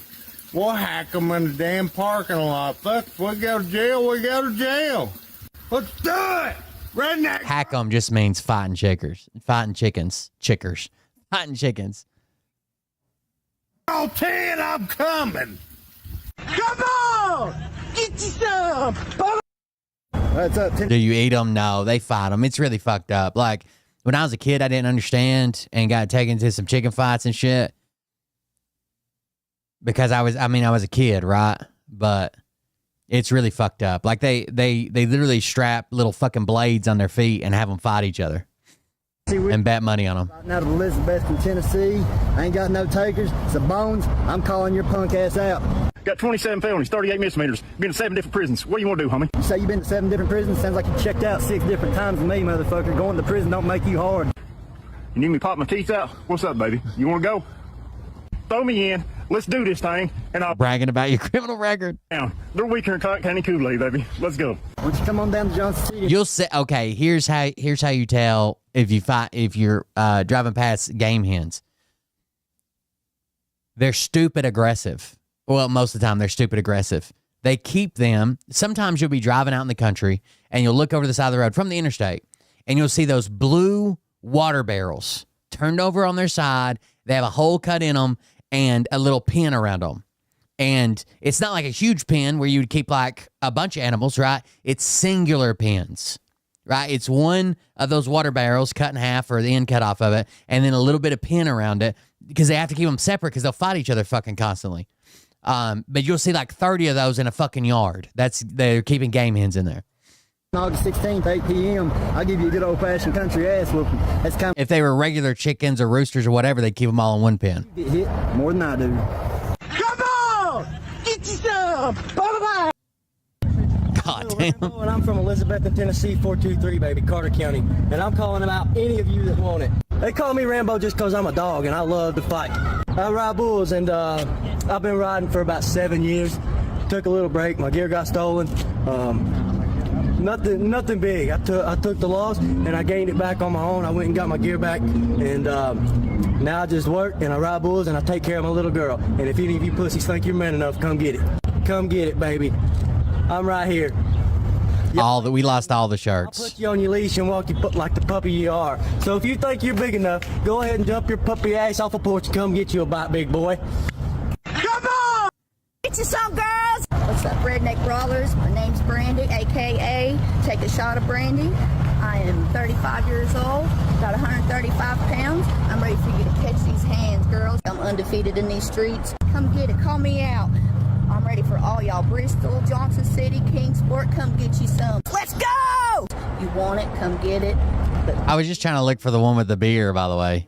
We'll get there eventually. We're not done watching the cheese video either. Some of these fights are decent. Here's a fight. This is what their fights look like. Because her name is Lil Red, and the other fighter is Sheen Green. Obviously, they're not trained fighters. I don't even think they fucking worked out before this. They just thought, I'll show up.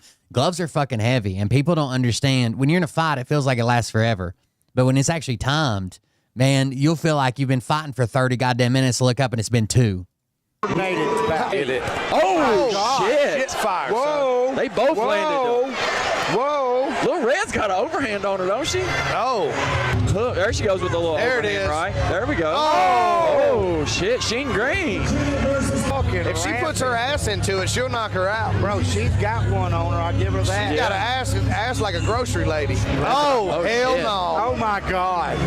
Oh, my God. Look at her. Little Red's looking at her like, that forehead. how dare She you is punch me? doming her. Dude, that was like 2 or 3 in a row. Yeah. Perfect doming her. Little Red is like, how dare you punch me? She got her in the... Oh, Little Red just landed a They are left. fighting like... They are just landing. The one keeps dropping her head. She can't even see what the fuck is going on. Well, the same man, son. Yes, they are, aren't they? They are fighting. Fighting out of the Generally, they say the person. They gave it to the blue corner. They give it to the blue corner. They gave it to the green. Son. Well, we know who she supports. Right. He says very few words. here we but go. That's a Here we strong go. fucking man. Here we go. And he does know how to fight.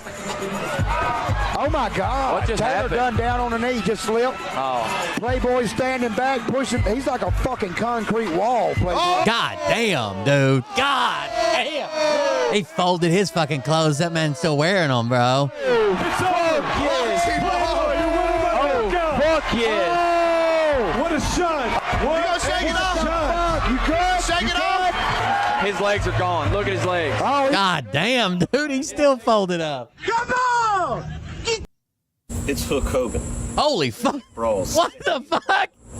And last time I made one of these videos, I got accused of stuffing my Speedo. I don't stuff my Speedo. Now there's a guy I'd like to fight, and it's personal. Because in the last video Hook Hogan made, Hook Hogan told you he's every ring girl's favorite bro. Somebody said reminds me of Ryan Upchurch.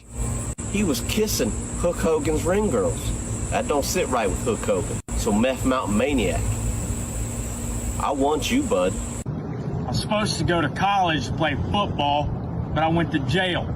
I went in a tie. God damn it. How do you have my backstory, motherfucker? I want you, bud. I was supposed to go to college to play football, but I went to jail. I went in a tight end, came out a wide receiver. I'm pitching, you're catching, and I'm gonna be throwing balls at you. That was funny. He says he doesn't stuff his feet out, then he pulled the baseballs out of him. That's funny. Last name Motherfucker, first name Bath. I'm coming to Tennessee to whoop somebody's ass. It's time for you to stop messing around and prove to me how much of a man you are in them tight Daisy Dukes. This is not the beer one. There's a different one with the guy from my town. Ready? That don't make you feel a little better. Holy shit. God damn, he wasn't ready for the fight to start, was he? What the fuck are you doing? He had to get his mouthpiece right. Attack! What are you doing? Watch it. Oh my God. He's lost in there. You shit-talking motherfucker. Oh, he caught him with one. He went retarded right off the bat. Fucking heat, son. Back of the head. Got to watch back of the head. I'm scared he didn't turn around. Damn, bam. It don't There we never go. go good when There they you turn go. around. Don't get tired, Wildman. There you go. Oh my God. Jenny, what are you doing, Brother, dude? look at him. What are you doing? He's not defending himself. The guy even said, are we still doing this, dude? Like, goddamn. Oh my God. He's alive. Yes, sir. That would make you feel good to go in there in first round, make a motherfucker quit now. But, dude, he could have done that 5 minutes, like as soon as he started over here. Wow. Hey, until you get in there and get fucked up, you don't know what it's like. And you gonna find out, ain't you? I've been sparring. I already got a little bit of what it's like. Yeah, it's something. But this is going to be different. You got everybody watching you, bro. He's even telling him to put your hands up, dude. Tyler Childers beat the fuck out of him. Pressure. You're gonna be a little more out of breath. Oh, God. Now the chicken. Body shot. Butterbean. Body shot. Now the chicken makes more sense. Fuck, buddy. He's fucking thumping that motherfucker. Now the chicken makes more sense. Damn, he got caught right there. Oh, he's going to get him, man. He's got Butt crack for days, bro. That was a little knockout or at least a knockdown coming. Yeah. Here it is. He's out of breath. He fucked up. We've seen, man, it doesn't matter if you're the aggressor fast. Oh, you know what I mean? That damn bologna sandwich. You ain't never lying, son. Oh, fuck. Oh, wow. Come back, kid. Tables have turned. He's trying to knock the feathers off the chicken man. No, he's trying to knock the hair off his back is what he's trying to do. Bro, I ain't seen this much man ass cheeks. Oh, buddy. Oh, shit. Man ass cheeks. Hey, chicken man's fine with everything he got, by God. That guy smoked. Fuck him up. He smoked. He is, buddy. Wears you the fuck out. If it works, yeah, you look cool. Yeah, but if it don't, you will have a miserable 2 minutes after that. Third and final. Bro, they're fighting hard for big boys in the third round. Give it up for them, Yes, baby. they are, man. Honestly, most big boys are gas. With his head down like that, fuck him up, bro. God damn. What's up, Redneck Brawl 10, Johnson City, Tennessee. Matt Luckett, 6 foot, 200 pounds. Lived around here all my life. There ain't two things to do around here for fun, and that's fishing and whooping the motherfucker's ass. The fish ain't biting, so I'm calling out any motherfucker that's willing to get in that ring and get some. Georgia, Tennessee, Kentucky, Virginia, North Carolina. That dude's already cross-eyed. God damn. She's in goddamn a denim thong, dude. Oh my God, they come out hard. Oh shit. Wow, it's a brawl. Motherfucker, they're Fuck her up. Let's go. Gosh. He come off the ropes like WWE. Go. We used to have a competition around here called the fucking Iron Man. The hell out of one. Damn, they're just beating the shit out of each other. Don't give up, baby.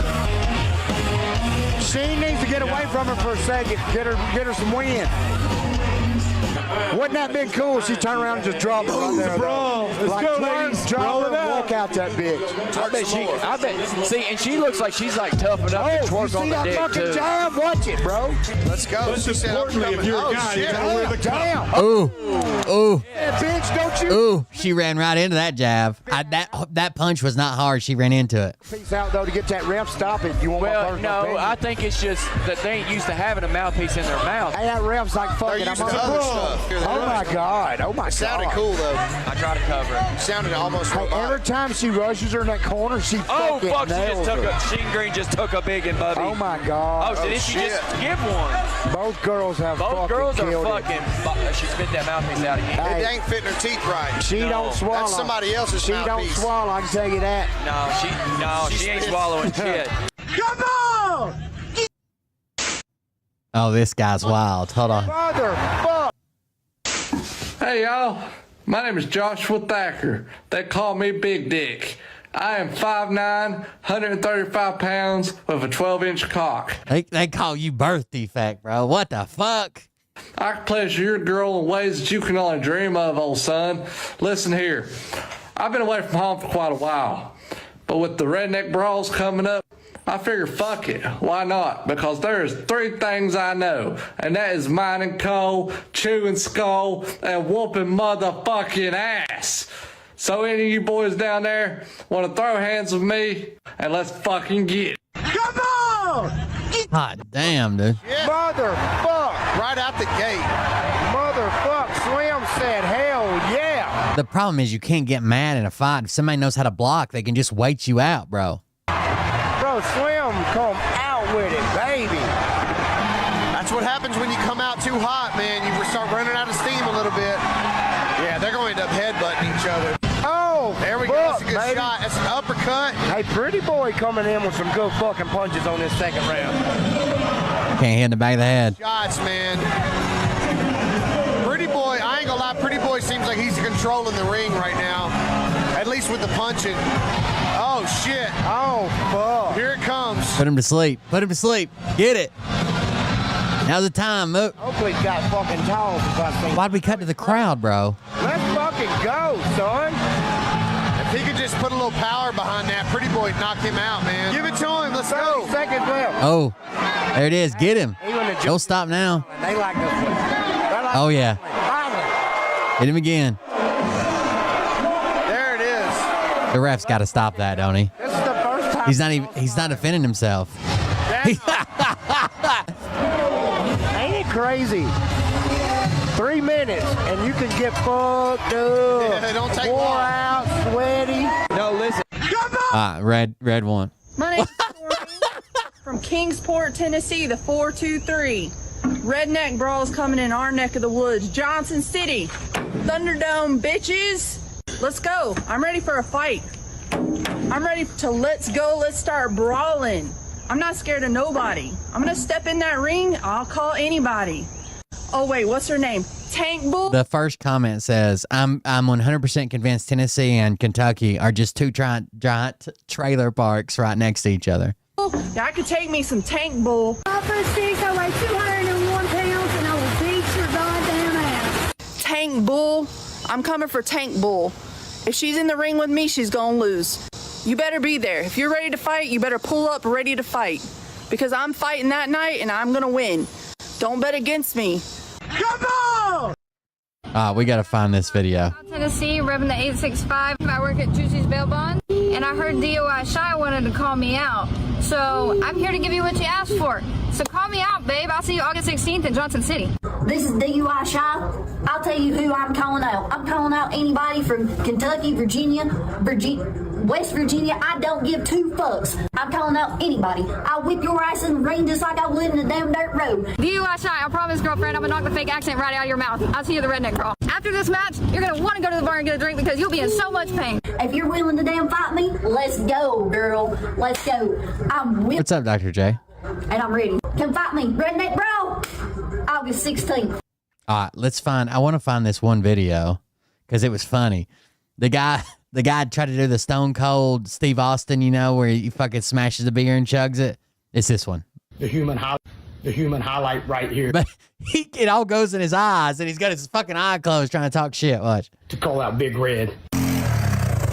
If you think you big and mean, come get me, baby. I promise I'm bigger than you. He thinks he's I really want the response to this video, but still, it's funny. I'm gonna knock your ass out. The response, he says, that goddamn beer can about knocked your ass out.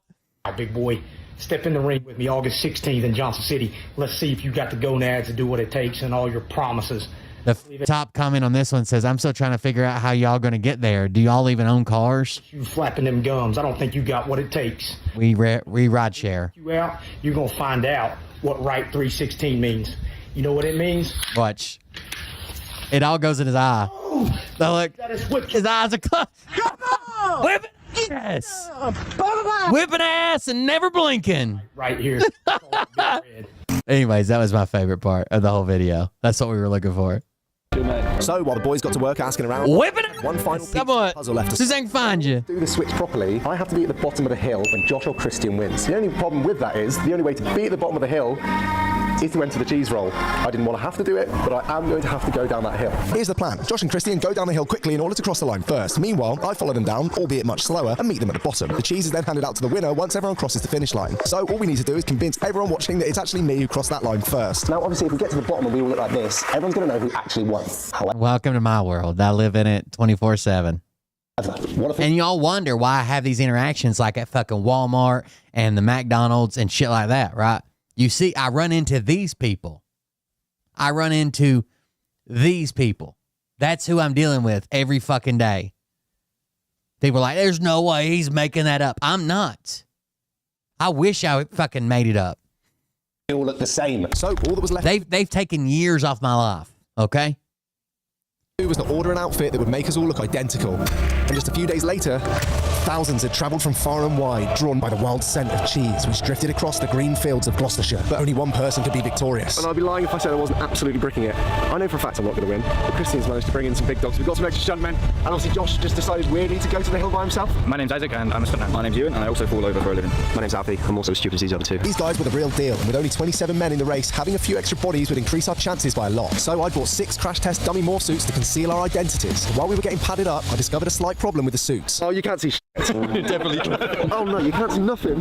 That's so much scarier now that I can't see anything. How many fingers am I holding up? I genuinely can't see. This is... Oh no. Fortunately, that wasn't it for the bad news, as I'd forgotten my knee pads. Luckily, Christian had brought a spare pair, but only let me use them if I agreed to his sick little bet. If I win this, you have to get tattooed Daddy Christian. How much more motivated would you be if I did? Mate, I'll send it. I will get Daddy Christian tattooed on my I guarantee some of these people have taken years off my life. leg with a piece of cheese if you win. This is motivation now. Bad idea this. This was a terrible idea. Anyone else we should just go to the pub and forget about it? The pub would have to wait till later because it was too late to pull out now. We hadn't come all this way to go home cheeseless. However, this would be the first time our new recruits had ever stepped foot on something. They don't even have a gate. They gotta jump the goddamn fence to get in the contest. Have any of you done anything like this before? Honestly, not really, no. Stairs, but stairs, yeah. I prefer that. I guess with stairs, you can take it one step at a time. There you go. If people started to catch wind of what we were up to, then we wouldn't be able to fool the world into thinking I'd won. From here on out, gents, we are undercover. So we suited ourselves up around the corner from the base of the hill and then headed in, ready to accept our fate. I feel like I'm leading soldiers into the front line, knowing full well that I'm the general and I just hide behind them at the end. Remember how the three stuntmen hadn't seen the hill yet? Well, this was their reaction. No way. That's what we see.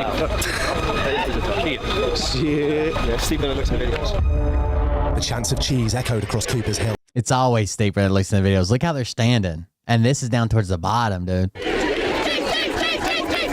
crowd weren't just cheering, they were summoning something. The metal fences are all down near the bottom, I think. They were hungry for carnage. Walking into that arena, I felt like a gladiator. Yeah, see right here? Colosseum, but there were no lions here, just a hill, and we were about to be fed to it. Here he is. Yes. So once we found Josh, we headed straight to the top. Burr. Just hoping we could keep a low profile and stay out of the limelight before the race. Hi guys, how are you? Hello. How out of breath? Uh-oh, the media were onto us. Time to lay down some smoke screens. What outfit? I'm naked. I'm the stag, and for some reason, he planned this stag do. Yeah, I just come from the car factory where we get smacked into walls all the time, so yeah, naked. Welcome to Cheese Rolls 2025. And when is your wedding? My wedding is in 2 weeks' time. But my girlfriend, my fiancé side will love me regardless. That was her reaction? With the media bamboozled, our secret was safe for now, and we could finally get to the start line. However, on my way over, I spotted a rather concerning person. Zach, how you doing it? Hello, yes, you won. I'm the defending champion. Yep, just like Chris had warned us, last year's winner, Taliko, was here to The race is live sometimes. Yeah, I've seen it live. defend his title, along with fellow YouTuber Chris the Cow, who was also here for redemption. And this was really bad news for us. If you play, might as well play to win. And to make matters even worse, they were both pretty concerned about my chest camera. Are you going to win with this thing? That's dangerous. I don't recommend that. Bert doesn't have internet, so if he's in the race, we'll never know. Most likely won't, but if you do, you'll like break your wheel. And they weren't the only ones. As long as you know, with these cameras on your chest, if you put the ball on your chest, you might go to a sternum pad on. And while all of the stuntmen had their proper chest gear on underneath, I didn't. But in order for the swap to go seamlessly, we all needed to look identical. So if they were wearing a camera, then so was I. And if things couldn't get scarier, the UK had just experienced a massive heat wave. The warmest start today we've had on record. This meant the ground was completely rock hard dry. When it rained, nobody got injured. Yeah, and this year, I think, like, not to up the stakes dramatically, but I literally think this year could be the year where somebody gets injured badly. Because the ground is so unforgiving. Excellent. Just what you want to hear before throwing yourself down a 45-degree cliff. And to make matters even worse, I'd forgot he survived. to cut our eye holes. Looks like a superhero. Oh, I've cut my eye holes in the wrong place. What are you laughing at? Indiscreet person that I can't see. And amongst all the chaos, the BBC had requested an interview with me before the start. And with the nerves already high, I just couldn't let them catch wind of what we were up to. Now I'm joined by Zach. Now what have you learned from that sort of test run a few years ago? I've got vengeance on my mind today. I came here as a sprightly 26-year-old 6 years ago, and I'm coming back to try and get that cheese. Right, so you've got one thing on your mind, and that's winning this race. How do you think you're going to do that? Come on, Zach. Keep it together. Don't reveal the plan. I've brought 4 of my best friends, 5 of them actually, and we're going to create some sort of human avalanche and hope to get to the bottom first. That's one question dodged, but they weren't done yet. What's the thought process behind these suits? Well, crash test dummy. Those guys don't get a choice in what happens to them in life, and I think we have the same fate. Well, best of luck out there. Thank you so much. Have you got a message for your Ragdoll, that's right. Bleed for the cheese, guys. I'm willing to bleed for it. Phew, I'd gotten away with it again. But as everyone began to rise in anticipation of the race, so did the nerves. How are we all feeling? What's the temperament here? Yeah, just make some scary music and it's... I've seen this guy cheat on it. He cheats, like, challenges his friends, doing this, doing all the things. He eventually reveals it. Someone playing a death flute over there. When I say for the cheese, we say cheese. For the cheese! I think he hired, like, a professional F1 driver to beat his friends at fucking go-karts. There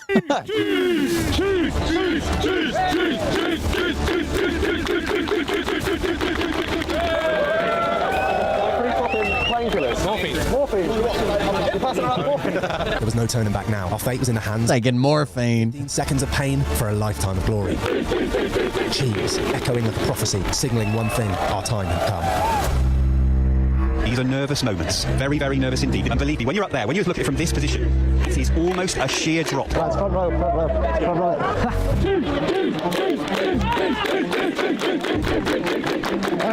Look at that fucking crowd. Take it all in, lads. Listen! It's going to be 1 to be ready, 2 to be steady, 3 for the G's, 4 you run on. Right, boys, fucking go for it, yeah? You see one morph suit. You're sitting on his own. What is that person thinking? Something about it. I want it. G's roll on 3, you go on 4, okay? Don't go early. So this was it. The plan was in motion. 5 stuntmen, a single illusion. Could we outrun the champion? 6 years of regret had brought us here. 6 years without cheese. Got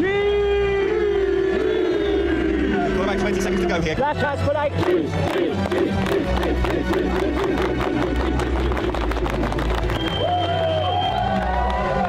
God damn, it's steep. And on 4 you go. 2025 always off, and it's the German again. The German looks good. Stay on your feet. He might be down, but I don't think he's out. The morph suits are coming down one by one. God damn. Well, it looked like victory was vanishing before my eyes. The morph suits are a mess behind them. Look at them now, all expressionless in their faces, but what is going on underneath those masks, we don't know. We didn't just need luck. We needed some sort of miracle to get back in this race. This is cheese rolling, and here, miracles do happen. Josh, out of nowhere. A little skip to finish. This is going to be a photo finish. They're pushing each other all the way. Has he been overtaken? I think he has. There he is, Superman. Looks like he might win this one. Oh, it's close. It's close. Oh my gosh. No, wait. Oh, fuck. Yeah, we're good. We're good. Yeah. I don't know who got there first. And as the last of us made it to the finish line, we huddled up together just like planned, ready to do the swap if we'd won. Yeah! Fucking hell. I don't know what the fuck happened. But had Josh done enough to win the race? No, wait. No, you won. Fuck yeah! Fuck! No. You crazy German bastard. The man nearly killed himself for the cheese in a run that beat the 13th. He was way out in front of everybody. Record. If it wasn't for him, Josh and Christian would have... Wait a second, he beat a world record? Crazy German bastard. The man nearly killed himself for the cheese in a run that beat the 13-second world record. If it wasn't for him, Josh and Christian would have come first and second in the race. The plan would have worked, but the dream of tasting the double Gloucester wasn't completely over yet, as I became friends with double champ Tom, and he asked me to join him at the pub. You fucking deserve that one. You absolutely No, you do, guys. Everybody who ran down this hill risked their life. Should we try a piece of it? Shall we? I couldn't include our whole conversation, but the more time I spent with Tom and Chris, the more it hit me. This was never really about winning. This bizarre event right on the doorstep of where I grew up and brought together a bunch of strangers from across the world, all for one reason, to chase a wheel of cheese. If that's not a story worth telling the grandkids, I don't know what is. I have a confession. Every single one of these men you see around you is a Hollywood stuntman. No way. So, that's genius. That's genius. That was pretty good. Good ending. All right, back to my neck of the woods. There's one more that I wanted to see. I wanted to see the response where he's like, that damn beer can about knocked you out. Think about when you get in a ring with me. Is this it? My name's Big Red, and I'm from Irwin, Tennessee. By God, the 423, buddy. The human highlight right here to call out Big Red. The human highlight, buddy. The only highlight you're gonna be in is my knockout highlight, buddy. Mr. Clean Timu version. Yeah, I accept your call out. Timu, Mr. Clean. Get you some of this. Get you some of this block wall right here, buddy. Come on. He thinks he's a brick wall. I'm here to tell you, I'm the wrecking ball, and I'm going to knock your ass out, big boy. Because, buddy, you even dream about hitting me, you better wake up and apologize. That's a fact. One guy said, best thing you can do is go over in the goddamn corner and practice falling down before I get there. You grew up in Kingsport? Kingsport, really, dude? That's a subdivision of Tennessee. Come to Irwin where it's the backwoods. Dude, I'm about to show you what it feels like to get hit by one of these damn country boy hands. You're going to find out what right 316 means. You know what it means? Look in his eye. Whoa! It means that it's whipped your ass. That little bear can about knocked you out. Wait till these get upside down. Dude, you best go ahead and go over in the corner and start practicing falling down. Wait for me to get there, dude. There it is. Promise you, dude. Come on! That guy's name's AJ Silvers. He's actually good friends with my nephew. My name's Big Red, and I'm from AJ Silvers. Damn it.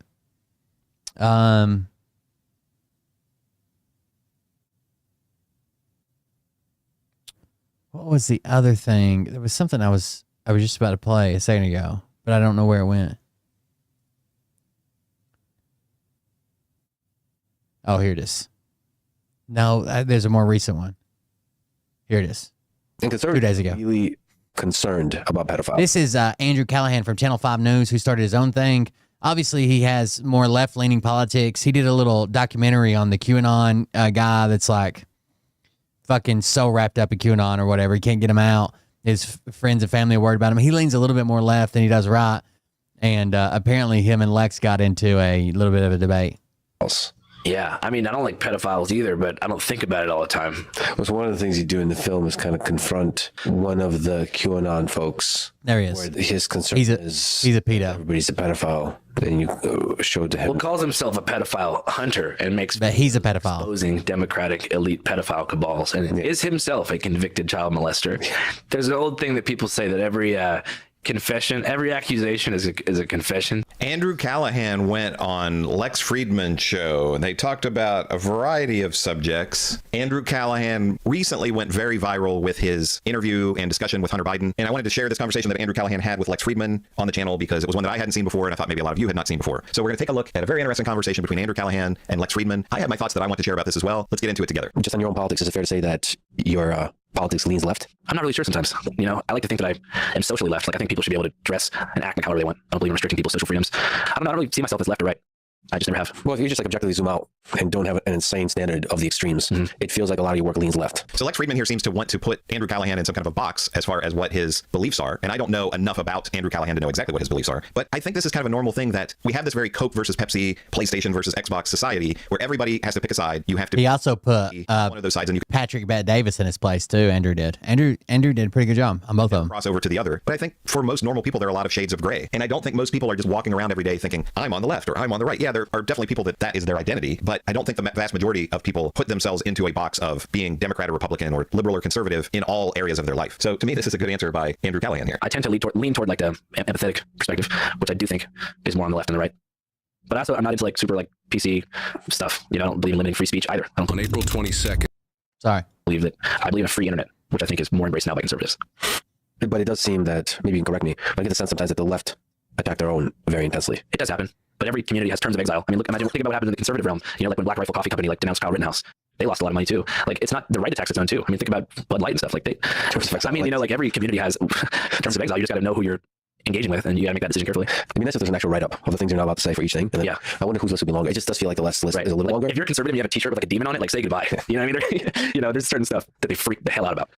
And conservatives are really concerned about pedophiles. Yeah, I mean, I don't like pedophiles either, but I don't think about it all the time. One of the things you do in the film is kind of confront one of the QAnon folks, where his concern is that everybody's a pedophile, and you show to him. Well, calls himself a pedophile hunter and makes videos exposing Democratic elite pedophile cabals, and is himself a convicted child molester. There's an old thing that people say that every confession, every accusation is a confession to a certain extent. So like, it's bizarre that some people's whole life after a big mistake will revolve around trying to seem like the good guy instead of taking accountability for themselves. Yeah, it's a common thing you see all the time, like neighborhood watch people. You know what I mean? Like, what made you that? You know, like, what did you do, bro? Do you feel like you have to get karmic retribution by doing the reverse? I don't get it. Yeah. Do you think to the degree of bias it affects your journalism? No, but I mean, with the migrant situation, I don't know. What was that covering that like? I just got a lot of hate from conservatives for like letting the migrants tell their stories about their journey and stuff. What did you learn from just going to the border? I mean, just the sheer desperation that the citizens of the world are in. I mean, there's people who truly believe that America is the only hope for their success and to feed their family, and I think a lot of them are kind of getting catfished. Meaning America has problems too? It has severe problems. There's extreme poverty here. But in America, like if you just compare to other nations, the level of corruption is much lower, to where the opportunity for a person to succeed, to rise, is higher. I wish success on everybody who comes here. But my thing is, the expectation that they have and the sort of American dream propaganda they've been installed with isn't necessarily a reflection of contemporary American reality. So I'm talking to people who speak no English and say, I'm here for a better life. I go, where are you going to go? They say, I have no idea. And I'm like, man, that's tough. And you almost think, how bad are things elsewhere? For someone to abandon their family, make this journey across multiple continents, and end up here with no plans. So Lex Friedman and Andrew Callahan get into several different things here in a very short time frame. I'm going to go back to the beginning with Andrew Callahan saying, I don't think about it all the time, which is such a great way to address this. I mean, it is strange, these people that their whole life is consumed with these things, and it's all they think about and all they talk about, and you definitely get into a thou doth protest too much kind of a situation. You know, every accusation is a confession, and just projection. To me, the entire Republican Party is just based on projection. All the things that they're always accusing everybody else of, and then how often do we see these people being accused of and even going down for the same crimes that they're accusing others of? I mean, just look at what we're seeing with the Epstein files. You know, all the people who think everybody except for Donald Trump. We're not saying anything with the Epstein files. They don't exist. Involved in that when Donald Trump was best friends with Jeffrey Epstein for years and years and years. It's such a bizarre act of mental gymnastics to me. And then you have Andrew Callahan on the migrants coming into the United States. And you see some empathy here that we never see from hardcore right wingers. And he says, you know, he got some flack for that, where Andrew Callahan is saying to these people coming in, well, they're coming here for a better life. Where are you going to go? What are you going to do? And especially now in the Trump administration, where these people have such a target on their back. Dude, there is no decent parent in the world that wouldn't risk life, limb, everything they own and have to try to get their kids out of a situation where they're starving or there's gang violence or the cartels are taking out, like, obviously. Backs and are so under attack. Imagine that, leaving your country and to turn them into where you can't even fucking have empathy for them. Fuck them. Fuck them all. Send them back and their kids too. That's insane. Potentially your family to try to make a better life, and then maybe you get thrown into a dungeon somewhere. And it just made me realize how sheltered I am to a certain extent as an American. And walking back what I said a little bit, because I was just trying to make a point. Yeah. But what I think of as bad poverty, like let's say West Baltimore or Ninth Ward New Orleans, is nothing compared to what's going on in almost half of the world, if not more. And so it just made me zoom out a little bit. And sometimes you forget about third world poverty and you live here for so long. And you get programmed to believe the worst things that are out there is like Kensington, Philadelphia, or Tenderloin, San Francisco. But those are just microcosms of more or less functioning cities. Despite what they might lead you to believe, Philadelphia is a great place. So is San Francisco. But there's places where everywhere is really run down. Yeah, like people focus on in major cities in the United States, like homelessness somehow that's a sign of a fallen empire, right? But that's a problem. There's definitely it reveals some mismanagement of cities. And I mean, homelessness in Seattle and San Francisco is for sure a result of the housing crisis, especially post-COVID and all the gentrification that preceded it. And it's unfortunate now that the conservative media is saying like, look at Biden's America, as if Biden created homeless people. And it's just disappointing because once again, you're seeing the media use real issues that should concern every U.S. citizen and causing people to point fingers at a different political party as responsible for the suffering of others. It's interesting that Andrew Callahan points out San Francisco and says it's a great city, when how often do we hear from Republicans just over and over and over again bashing San Francisco and New York and LA and Chicago and some of these other cities? But you would think that those cities were like something out of Mad Max, just these post-apocalyptic wastelands. And then you travel to those cities, and sure, there are bad areas. A lot of cities have bad areas. But a friend of mine just went to San Francisco for vacation, and I just jokingly said, well, did you get attacked or robbed or anything? And he said, yeah, it was just horrible. And he said, of course not. And, just showed me pictures of him and his family having a great time. So the Republican game plan, and they've used it for decades, is to pretend like it's an interesting needle that they thread, where it's like America's the greatest country ever and American exceptionalism, and you can't ever control us. You can't ever criticize the United States. But we have these big swaths of our country that are just these horrible wastelands of crime and depravity, where if you would even think of going there, you would probably instantly be robbed. And that's just not the reality. We see study after study, violent crime throughout the country is at 30-year lows. Los Angeles, they're talking about the lowest violent crime, actually murder rate, since the 1960s. But the Republicans, as Andrew Callahan is pointing out through the media and their messaging, have people convinced that if you step out on your street corner, a criminal is going to go after you. There's an immigrant under your bed right now. There's an Antifa member ready to attack you. Do you think January 6th can happen again? No. That's all the lessons were learned? Yeah, for sure. I mean, people got really screwed over. I mean, don't you have a sense that there's a greater and greater growing questioning of the electoral process and all this kind of stuff? I think that Americans overall are very comfortable with our standard of living. I think people like going to Sonic and waiting in their car and getting milkshakes, and people like going to the AMC theaters, and they like going ice skating and mini golfing and going to the bar after work. I don't think that anyone wants a collapse of the basic structure of the country. Even the most politically divided don't want to see 7-Eleven go away. We are so comfortable. If you look at other countries, even Europe, look at how they protest. And look at the Arab Spring. Those guys were talking like January 6ers, and they actually took control of the government. And so think about, even if the MAGA crowd took over the Capitol building, it's just a building. I don't know. I just think that Americans, when they talk about Civil War stuff, it's just we're so far from that. Even if the rhetoric is as divided as it was in 2020, it won't happen again.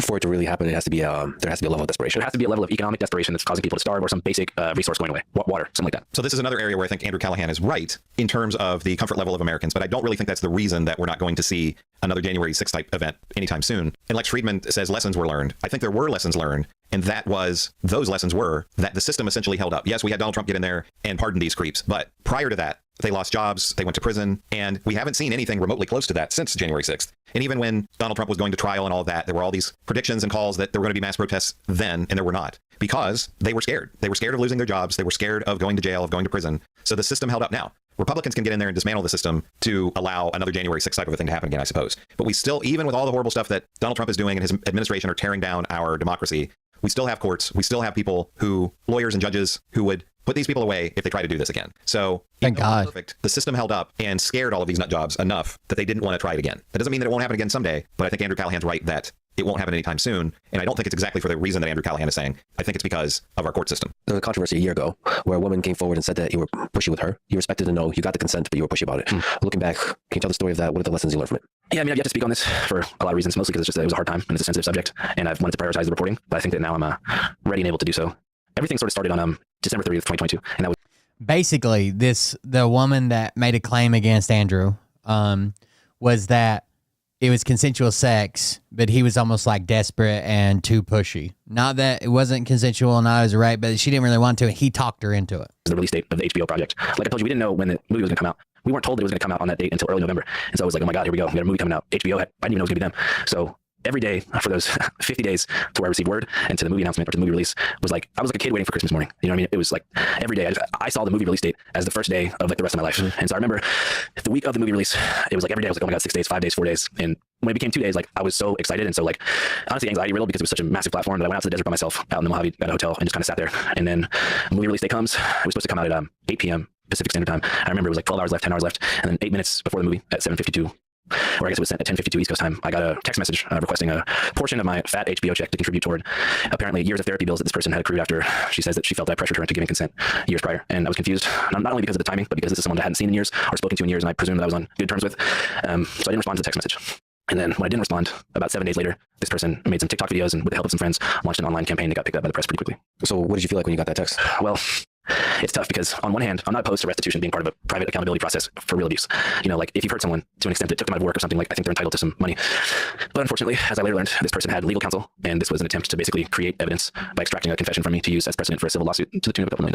So we go to kind of a dark place here at the end of this conversation between Andrew Callahan and Lex Friedman, and I don't, you know, this he said, she said scenario, I don't know all the details about this, but in terms of the rest of... So once he said, yeah, I realized that really fucked you up, yeah, I'll send you some money or whatever, they would use that as evidence that he admitted. Conversation between Andrew Callahan and Lex Friedman. I think Andrew Callahan is a really interesting figure. Again, you know, he had that interview with Hunter Biden that went so viral. And as we talked about at the beginning, Lex Friedman tries to pigeonhole Andrew Callahan into this box of being on the left, and he wants to try to goad him into talking about how the left's purity test is much more complicated than what the right's purity tests are, and they have these longer lists of demands or whatever. And I don't know, that's not something that I really care about, and Andrew Callahan doesn't seem to care about. But in terms of his views on what he was discussing here with Lex Friedman, I think he has a lot of good points and is spot on with much of what he's saying. But let me know what you think about all this. How familiar were you with Andrew Callahan? Was your first exposure to him the Hunter Biden interview, or were you aware of him before that? And what do you think about Lex Friedman and what the two of them had to say? Let me know in the comments. Make sure to give me a like and subscribe. I'm continuing to grow quickly. I'm trying to get to 100,000 subscribers, so thank all of you for watching and for your likes and for subscribing and all.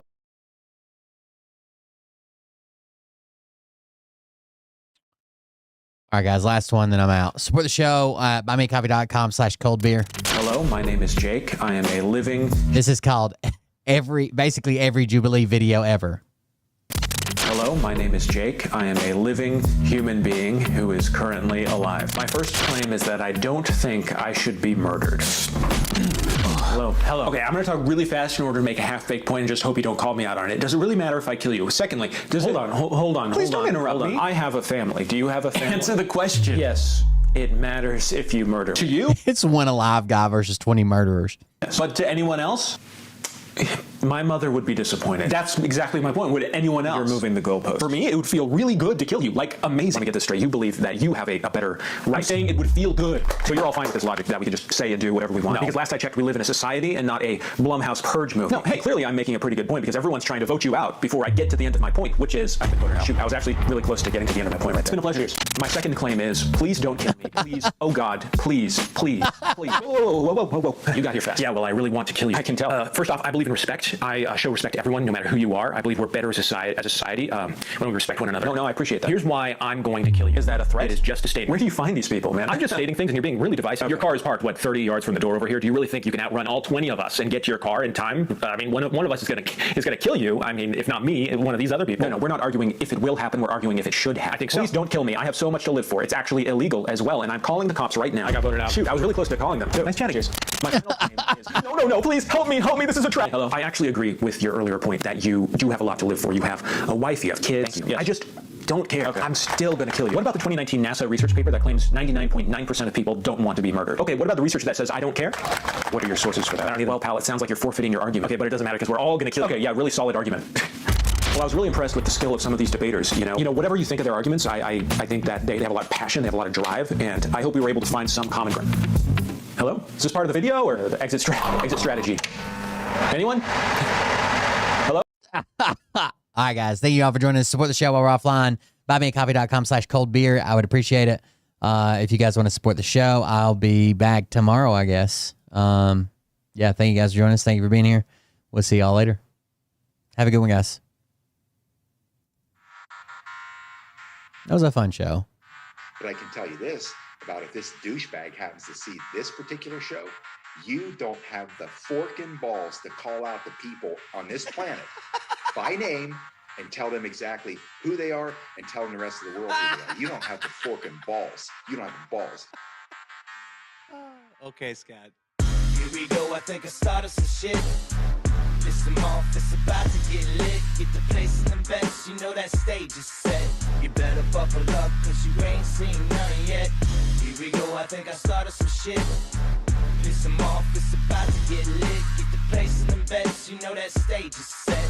You better buckle up, cause you ain't seen none yet. And they say that I'm a lunatic. Well listen, bitch, I came equipped with a quick wit and a 6th sense for the stupid shit. Where my true believers? Y'all need Jesus. Praise the Lord, head to the extreme. All these false fucking prophets who profit off of gossip. Worshipping drums, cocking, begging for a throat deposit. Swinging fucking meat hammers like four in a thong. He's strapped to the shaft, beating his chest like he's King Kong. Starving for attention, I'ma make your gut burst. I'll be your huckleberry, I can quench that thirst. Baby eating lizard people, alien sex. What's next? Trump in a dress, fucking Flynn on his desk. A retard in a vest, climbing up 5G towers. Cause you told him if he did, he'd get fucking superpowers. Here we go, I think I started some shit. Piss him off, it's about to get lit. Get the place in the bets, you know that stage is set. You better buckle up, cause you ain't seen none yet. Here we go, I think I started some shit. Piss him off, it's about to get lit. Get the place in the bets, you know that stage is set. You better buckle up, cause you ain't seen none yet. I used to find clues too when I was high on shrooms.